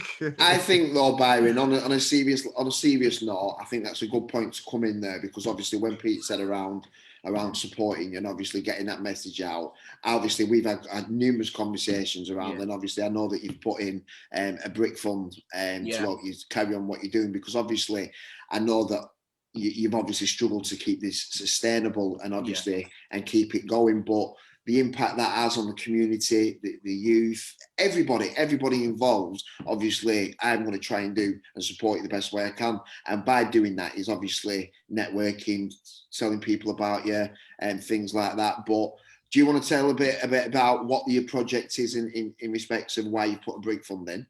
Yeah, I mean, before you do, Byron, I'm sorry for calling you JJ. It's no, just it's okay. You know what? It's actually nice. I go to some places and I let them call me JJ all night, and I know it sounds a bit weird, but it's nice. You know, I like you know, I like it. You know, if you could, get off. My dog's running around with a bone. I've been called far worse, and you know what I mean. Calling me by my brother's name, it's nice. I know it sounds like, but I might like it. Just one sec. Get here. my grandson's called JJ as well. You know, run round with that. Yeah. My son, my middle son, my 18-year-old, his name is Jay, but he gets called JJ. So when you keep saying JJ, it's like, I mean, it's man. I wear my brother like a badge of honor. You know, he's tattooed all over me. He's tattooed on my face, for God's sake. Do you know what I mean? So it's not offended. In fact, if I would have thought anything of it, I would have said. But it's nice. You know what I mean? But back to what Glenn said. Yeah, I mean, I always said at the beginning. You know, it's weird when people say to me like, how are you so busy? And it's because my personality is I like to juggle 10 things at once. And another goal of mine, I've just passed the training not so long ago. So now I'm trauma-informed trained, including the safeguarding that goes with that. And the goal is to open up inside the youth club a support network and a support group once a week where people who are suffering with mental health, who have lost loved ones through RTAs, drowning, murder, gun crime, alcohol abuse, drug abuse can come to free of charge. And they can all meet and just make new friends and understand that they're not suffering alone. And I've been developing that with the NHS. And now we're at that crossroads where I need to build this classroom. I need to get it done so the kids can benefit from it. The community can benefit from it. I mean, the classroom is just phase one. The main plan in the next few years is to have, you know, a 200 grand new floor built in the gym, you know, with everything open to everyone, football pitches, cinema, you name it, I want it in there, all under the name of, you know, my brother's legacy. So the brick funding is going to be a massive chunk of that fund that I need to get that classroom. So, you know, I'm hoping that, you know, maybe someone watched it and they can understand a little bit more about what I'm about. Knife crime, as you've just watched the talk, I don't like just being a knife crime teacher. I teach on anatomy, physiology, county lines, grooming. I want to help the community. I want to help the homeless. I rode a bike to London last year to help a young girl who had cerebral palsy. I walked to Liverpool to help cancer research. The JJ Effect is an anti-knife crime and child protection company, but we will be known for everything. We want to help as many people as possible, and it's just not going to be possible unless I can get that classroom built.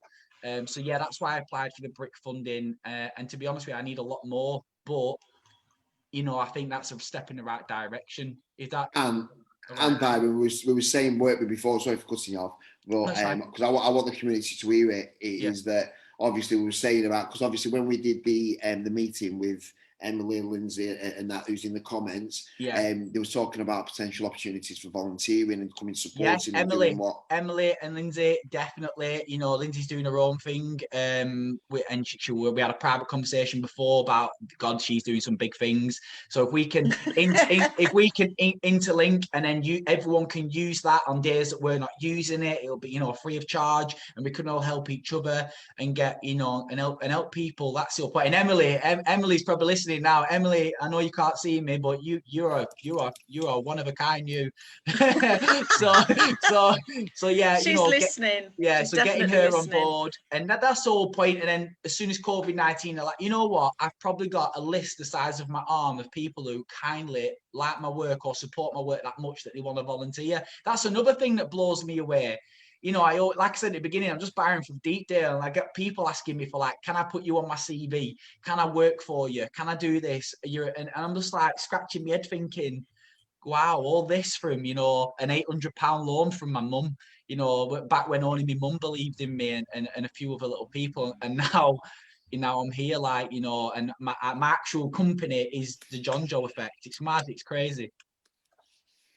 Talking of Emily, can I just quickly say, it's Kaylee Greaves is on. It's a friend of Emily's, and she took her own life. It was a funeral just last week, I think, and her daughter's watching. Kaylee Greaves, so shout out to Kaylee Greaves. That's coming from Emily. No, please. Our rest in peace to your mum. Stay strong. Remember, sometimes the best people in life are those people with life experience. You know, it's going to make you stronger, not weaker. I promise you things get easier. Soldier on. All right, definitely. If you need any advice, contact the JJ Effect page, and you can pet my ear off anytime you want. All right, love. So I'm sorry for your loss, but if I can do it, you can do it. Definitely, you can do it. All right. Thank you. Good chat. And also go on. Sorry, go on. No. Sorry, people are commenting on your six-pack now, Glenn. It's getting out. Do you know what I mean? The comments. There's always somebody that has to lower the tone. It is usually me, but at this time, it's not. It's usually the kids in the classroom, like, especially when there's like 600 of them, and at a time they'll go on then, show us your six-pack. And I'll go, I've not got that. I say, I can't have that all year round. You know what I mean? And they're like, yo, that's not you, that. And I'm like, oh, God. I thought you said Glenn then, Lindsay. I thought, looking, I'm thinking, well, where's that No, gone? they were commenting. Someone's obviously saying about commenting on just changing the subject completely. I think just encouraging people to show you. Glenn's got a six-pack. Oh, it's Stephen Brown. Glenn's got a six-pack, but they have put a lol at the end of it. So, you know, I don't know why. Yeah, it's in his fridge. He's got a six-pack in his fridge. Yeah. I think COVID's ruined my six-pack. But just on that, when you mentioned around obviously people in the community that are suffering, obviously we have got some numbers out there. So what I'm going to do is I'm going to put the image of the numbers on Facebook. I know Emily's already done it, but we'll keep sharing them all night so that if it has affected anybody, there's numbers there that you can reach out to and obviously get some support around it. Because I know that it was quite powerful, and well, in fact, it was powerful, and obviously I bet it's touched a lot of people, whether that be from their experiences or somebody they know or whichever way around it is. But just reach out, because obviously there's people there to support. Can I just say, because we do have people watching this in prison, we have a drug service in the prison who pulls them off our website, puts them on DVDs. Are we going to show Puzzle Productions this week, or have we gone? I mean, it's 7:30 now. I feel a bit embarrassed showing me my acting skills after that, to be honest. please don't. I think we should, but it's your shout, Glenn. It's your I'm not making any decision. I'll just put a cushion over my face like I do every time you show it. So, Lindsay, do you want to explain to Byron, because obviously Byron doesn't know what Puzzle Productions is? Right. Puzzle Productions, Byron, every Monday, a few of us stranger folk in Red Rose Recovery, we've made like a bit of a mini soap. So it's kind of Coronation Street, but better. And it's about addiction, etc. So we've got Terry Tibbs, who's the main character, and I'm his wife. And the storyline goes, strange enough, it's not in this episode, but he's been sort of hiding drugs and taking drugs, and he's been into alcohol and blah blah blah. He has been stabbed earlier on in the program. He's now in prison, so it's just about that and the effect on his children and his mom and his dad and his wife, which is me. And yeah, so we just basically film ourselves. We basically wing it every Monday morning. We film ourselves, and it's just a group that we do, which is a little bit different to kind of, well, I don't know what the reason. I mean, we're hoping for the Soap Awards, but I can't see it happening. To keep, I'll tell you why you do it. You do it to stay connected. You do it to help each other, to keep your well-being up there in these challenging, troubled times. And people enjoy being part of it, but also enjoying watching it as well. You know, and Sounds good. They wrote You haven't me watched in it and yet, gave Byron. me. Well, I if got you pulled in need for like like another actor to come in like man. the lover's back or something, you go, and I can walk in. The secret lover. That's it I now. can be the secret lover if you want. That's it now. That's it. They're going to have you now, JJ. That's it. They've got you. I'm putting that forward now, Byron. You've made a God. spice it up. Answer to My your husband's question. in prison. You know what I mean? I can do whatever I want now, can't I? I can play it. That's not an issue. Obviously, you're streaming it, Peter. So I'm just making you aware that it's 20 minutes long. So obviously, I can play it if you're right. Okay, I'll play it now. Then give me 2 seconds. Are you happy to stay around for it, Byron? Yeah. Good stuff.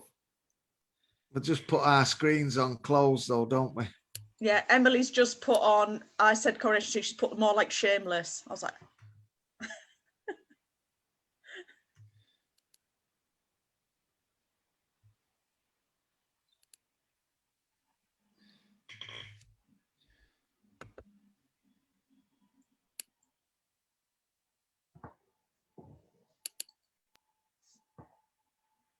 You all see that, yeah?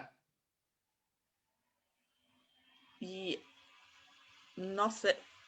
Oh. Is it a white screen? I can see nothing.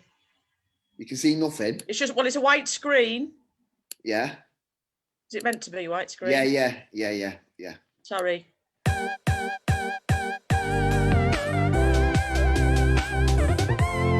Nothing. Nothing? Can anyone else? Oh no, I can see it now. Yeah, you can see it. It's all right. Right, Ted, how your first visit? Everything all right with Mrs.? Yeah, well, if there's anything you need, I'm here, all right, just give us a bell. Yeah? Just go on your ball. Right. Well, tea's in 15. All right, I'll come get you back then, mate. Bye. Hey, miss. Yeah, the visit was alright. It's just really hard to not be able to see him every day, being in here. I'm just wondering whether it gets any easier in time,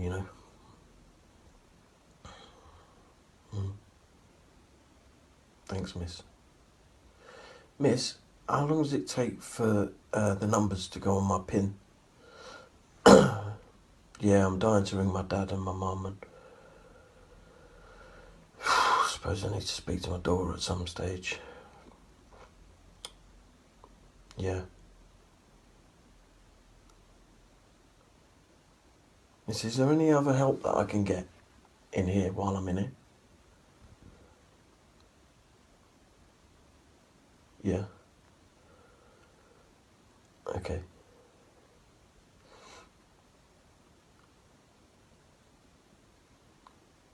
"15 minutes for food. What, do you bring it to my cell, or do I have to go somewhere to get it?" Alright, okay. Alright, miss. Thank you. Yep. Terry gets opened for his tea and asks the prison officer about recovery. Oops. Scrun time. Yeah, there's a recovery wing. Yeah. Right, will you go and get your scran and I'll go and check if there's any beds and see what I can do for you. Right, I'll get back to you, mate. Alright. Yeah, I'm ready. Okay, thanks, miss.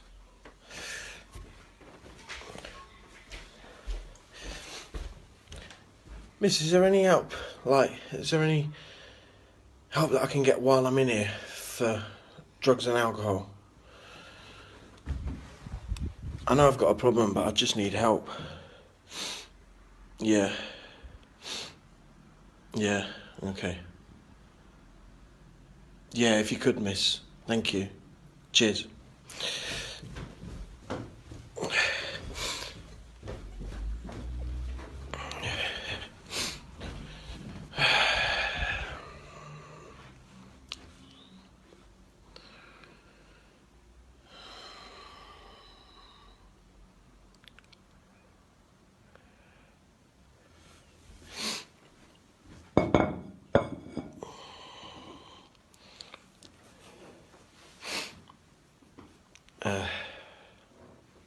I'll have that, please.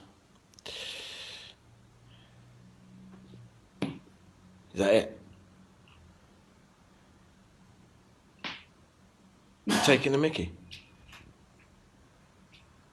Well, what the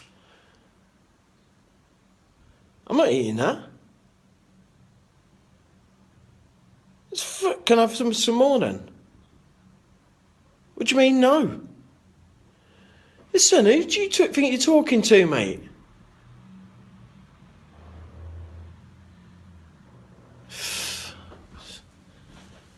Fucking cheeky bastard.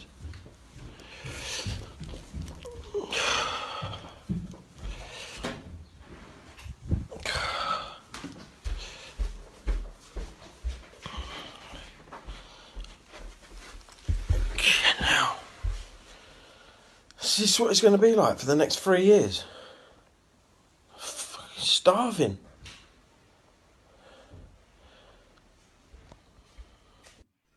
Mike makes a phone call to Claire. Hey Claire. Yeah, look, I'm sorry darling, I'm sorry. I've messed up and I've been really horrible to you and I just want to apologise. Yeah, how are you doing? More importantly, how are you? How's the kids and everything? Yeah, listen, I've been and got some help. I realise that I am part of the problem here. You know, Terry's just doing what his dad did and I've been wrong, and I've realised that. Yeah. I am going to be here for you and the kids, so don't you worry about anything, yeah? I'm going to be here to support you. Whenever you need me to have them, whenever you need to go and see our Terry, just let me know. I'm going to be here for everybody. Yeah, there's not much we can do for him in there, apart from just encouraging him to get the help he needs and get everything ready for when he gets back out. Yeah, things need to change, don't they? Yeah. And I do apologise, I am really, really sorry. I'm really sorry, Claire. I do love you and I do love the kids and I love our family, so let's work at this, and get things going again.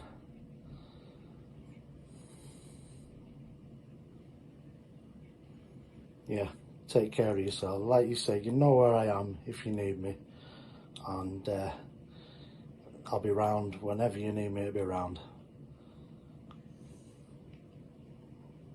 Okay. Thank you. Give my love to the kids. All right. Bye, Claire. Hi, Mike.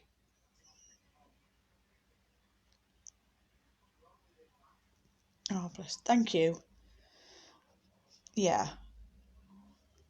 No, don't. You'll make me cry.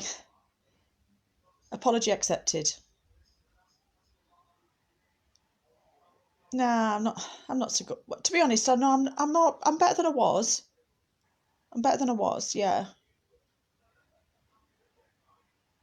No, to be honest, our Leon it's been really good. Shook her up like she was really upset, but you know, yeah, she's offering to do stuff around the house. Yeah, every cloud and all that. Oh, thanks, Mike. No, that honestly, that means the world to me. I mean, Sheila's been brilliant, but hearing that from you, I mean, I was upset when you said what you did the other week, but I'm not going to lie. Oh, thank you. No, honestly, I know. Yeah, no, he doesn't look good. And I saw him the other day. He doesn't look well at all. Yeah, he didn't look good. Yeah, he's good. Well, yeah, no, he's gonna. We're asking about these groups and stuff. I think in there. I'm hoping he's gonna get some help. You can't blame yourself. You know what I mean? Yes, that's what he's. It's nobody's fault. Yeah, we've got each other, and I do honestly. I appreciate what you're saying and what you and Sheila are doing for me. Yeah, it means the world to me. It really does. Yeah. Oh, thank you.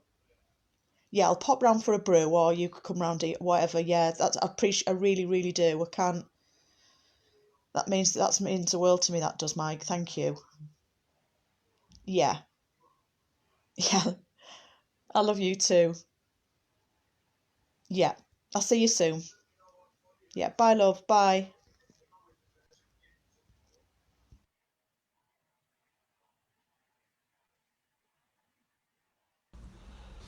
Hello. Hi, Claire. Yeah, I'm good. Yeah. So Miss Bergerson, she's put me onto a completely different wing, like a totally abstinent-free wing. It's like a little mini rehab. Yeah, I'm attending groups. Oh, it's fantastic, Claire. I'm feeling really, really positive. Yeah, yeah. I know, love. I know. It's amazing. Hi, love. How are you? Crikey, you sound chirpy. Oh, is she? Oh, wow, that's great. I thought you sounded different. Yeah? Oh, that's brilliant. Thank God you met her then. Right. Oh, that's lovely. Yeah, yeah. Yeah, I'll catch up with you soon. Yeah, I'll speak to you soon. I'm really pleased. I'm pleased to hear you sounding so upbeat and happy. Yeah. All right, sweet. Yeah, speak to you soon, love. Bye.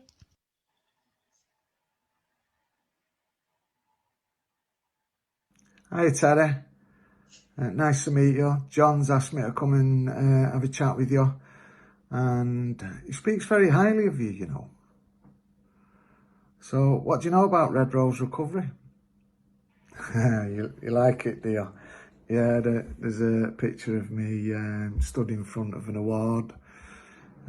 It's the equivalent of an MBE for services to the community. I went up to Buckingham Palace to receive it on behalf of Red Rose Recovery, and all the wonderful people that make up Red Rose Recovery and the Lancashire User Forum, and all the things they've done to get that recognition. But I think it's great that as a community we're being recognised for the good that we're doing and not for the harm that we once committed.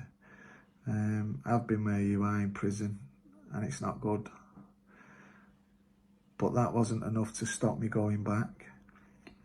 And I always swore I would never go back, but found myself countless times sat in your seat.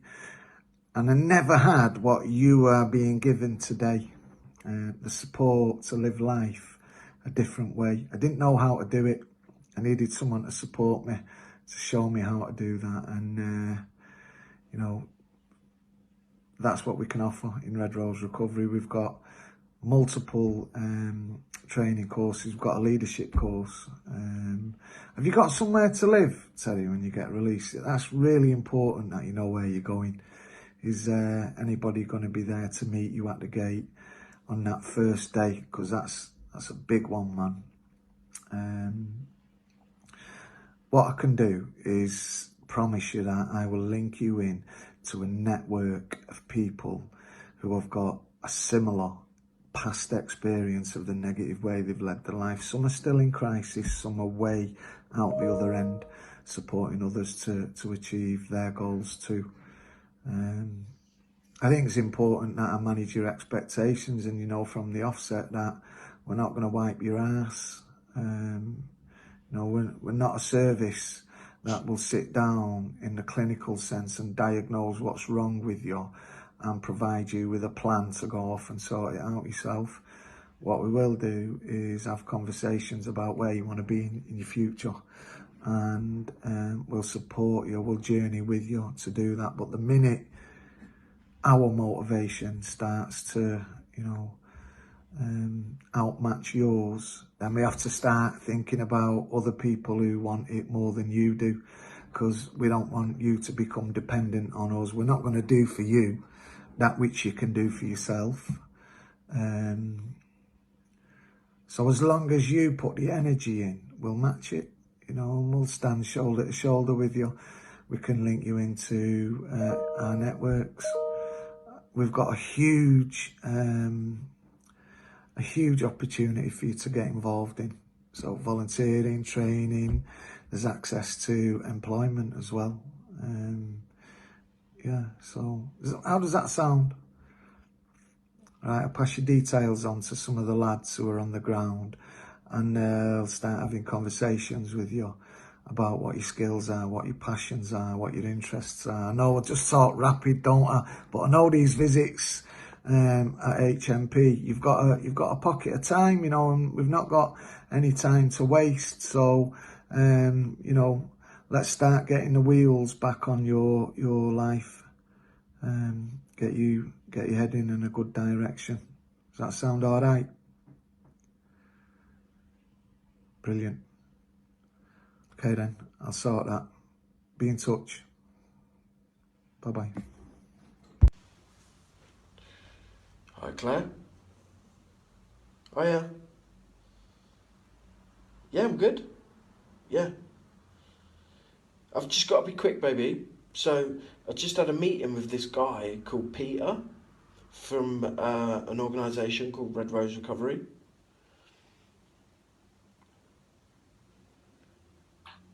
Yeah, I think it was one of them leaflets that Mum had. Yeah, one of them organisations. But wow, honestly, sounds really, really positive. Yeah, the guy's actually been to jail and that, yeah.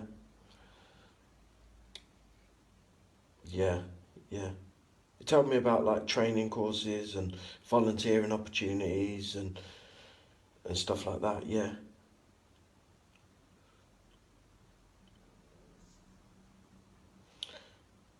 Yeah. Well, he actually said, I promise I will link you in with a network of people that will support you and help you. So that's amazing, Claire. It's amazing. He just said, all I've got to do is want it. And I do want it, Claire. I do want to do this when I get out. I know I've got a few months left. Yeah. I need to work out where I'm going to live as well. We need to have a conversation about, am I going to come home or am I going to go somewhere else? Yeah. It was a lot to take in, Claire, to be fair. But, he said he's going to speak to his guys. His guys will link in with me. Just feels really good, Claire. Just feels really good. I can't wait to get out of here. Right. My money's going, baby. So I'll speak to you soon. Okay. Love you. Bye. Bye. Bye.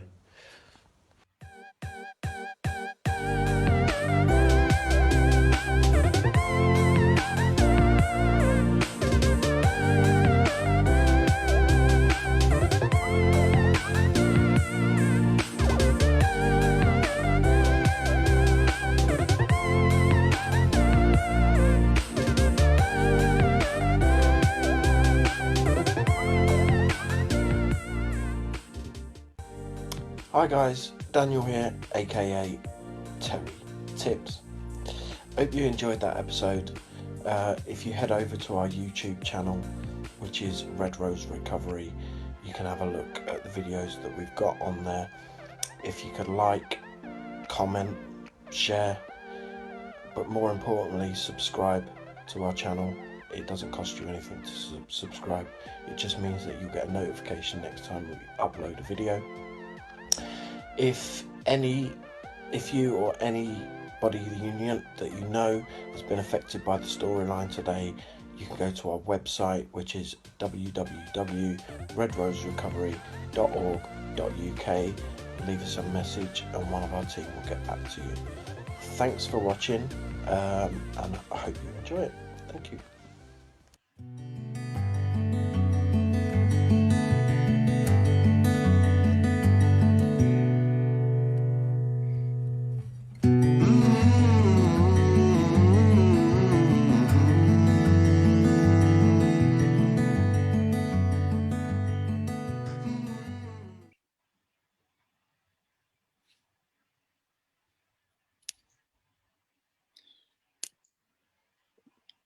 Back again, guys. Right, so that's Puzzle Productions. What do you think about that, JJ? Yeah, it was good. I was waiting for Thingy to come on. I screenshotted her. Look at I got her. I got you. I got you. Yeah, you know how old I look on that. That's because I put the special wrinkle makeup on when it's close up. I love it. Productions like that, I mean, it is what it is, isn't it? Give it another year or so, you might be doing it bloody like EastEnders. Who knows? Film Who crew. knows? They're all mocking me, Byron, because I say Turi. I'm from the northeast, and that's just how I say it. And they're like, "Who's Turi?" So I don't know about EastEnders. Maybe Shameless. Yeah, maybe Shameless. I thought no wonder Pete wanted to play it because obviously showing his acting skills. I didn't know that he was in it. I was speaking back to him, mate. I was convinced. I was like, yeah, Not as easy, is it? It's not as easy as you think, acting on your own, you know, and I take my hat off to you. I think it's brilliant that you have, you know, pulled something together. And obviously I've got support. The dog agrees as well. You know what? He's about that big and he thinks he's like the world's best guard dog. Does he think he's a Rotty? Oh, yeah. Nice. Rocco. Oh, he's not listening to me now. I don't know. Is there any comments from the community, Lindsay? Just the basic. Well, rest in peace for Kaylee, who obviously that was the tribute at the end. Her daughter's saying she can't look at that picture, so they're all just basically taking the mick out of my accent on the comments by the looks of it. It's mainly to do with Puzzle Productions, yeah. Pure gold. Turi. Yeah, Turi. Yeah, all right. Our Puzzle Productions coordinator is going to be in touch with you, JJ. I mean Byron, to do a bit of a walk-on part, maybe a full special around knife crime. Who knows? Yeah, love it. But it's all good. So what I am aware of is that it usually goes on for maybe between an hour and a half and 2 hours, and we're still on it 3 hours later. So it shows obviously time flies. It shows obviously the show and the impact that it's had on the community, and we've still got people watching. So unless anyone's got anything else to say, do you want to tell people where they can see your page, Byron? Yeah, if you all want to follow the JJFX CIC on Facebook, I've got a website, but it's in development. So I wanted to make sure it was, you know, the proper bee's knees. So it's taking its time. But yeah, if you go into our Facebook right now, give it a like, share our stuff. And I've just released, before this meeting, a new promotion video about the loss of my brother, and the next promotion for my next music video. So yeah, you can find that there as well. And then obviously you can just like and share our stuff and keep up to date with what we're doing, because we do a lot.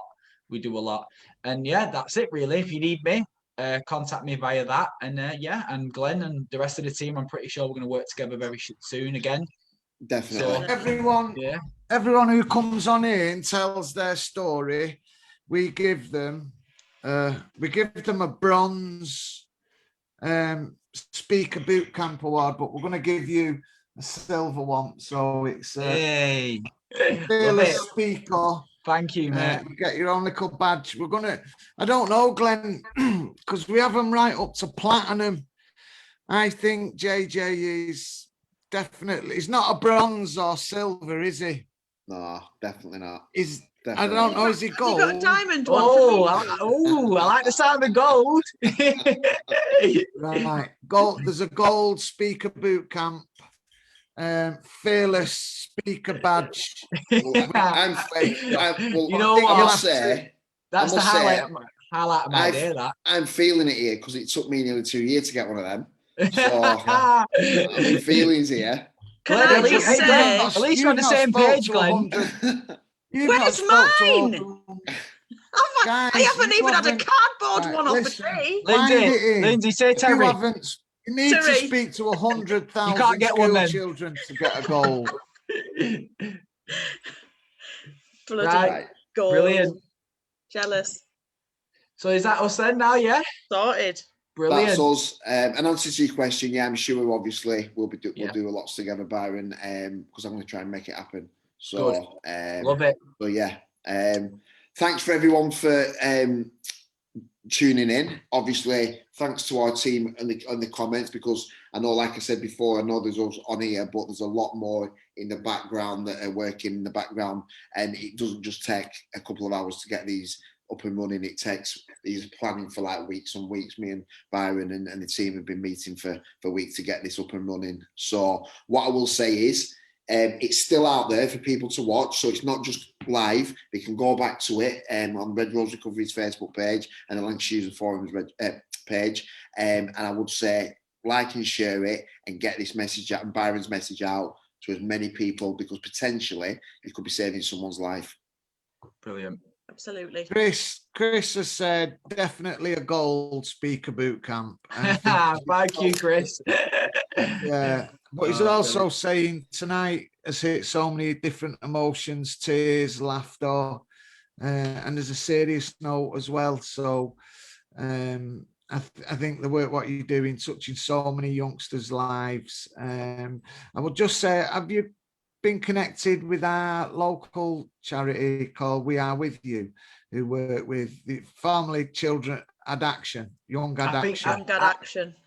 I'm not. It definitely rings a bell, but again, Glenn, back to what I said before, I'm that busy. But if you can get anyone to get on board and inbox, Glenn's your man. I'll link you in. Yeah. I'll link you in, mate. Right, brilliant. And Glenn, I'll get you the gold fearless speaker badge, and you can hook him up with it, right? Yeah, no problem. Glenn, don't be robbing that, Glenn, as well. I want that, all right? Send it to me. Send it to me. I'll get it to you. No all right, worries. then. Well, listen, everyone, it was a pleasure from myself and the JJ Effect team. Thank you very much. I love you all, and I'll see you all face to face soon. Fingers crossed. See you later, guys. See you later, everyone. Bye-bye. See you later, everyone. Bye-bye. Right. I'm out of here. Stay safe, everybody. Gonna love Over you and and out. leave you. Over and Right. out. Bye-bye. Night. How did you find it? We're still live, I think. Away? Yeah. Good job you said that.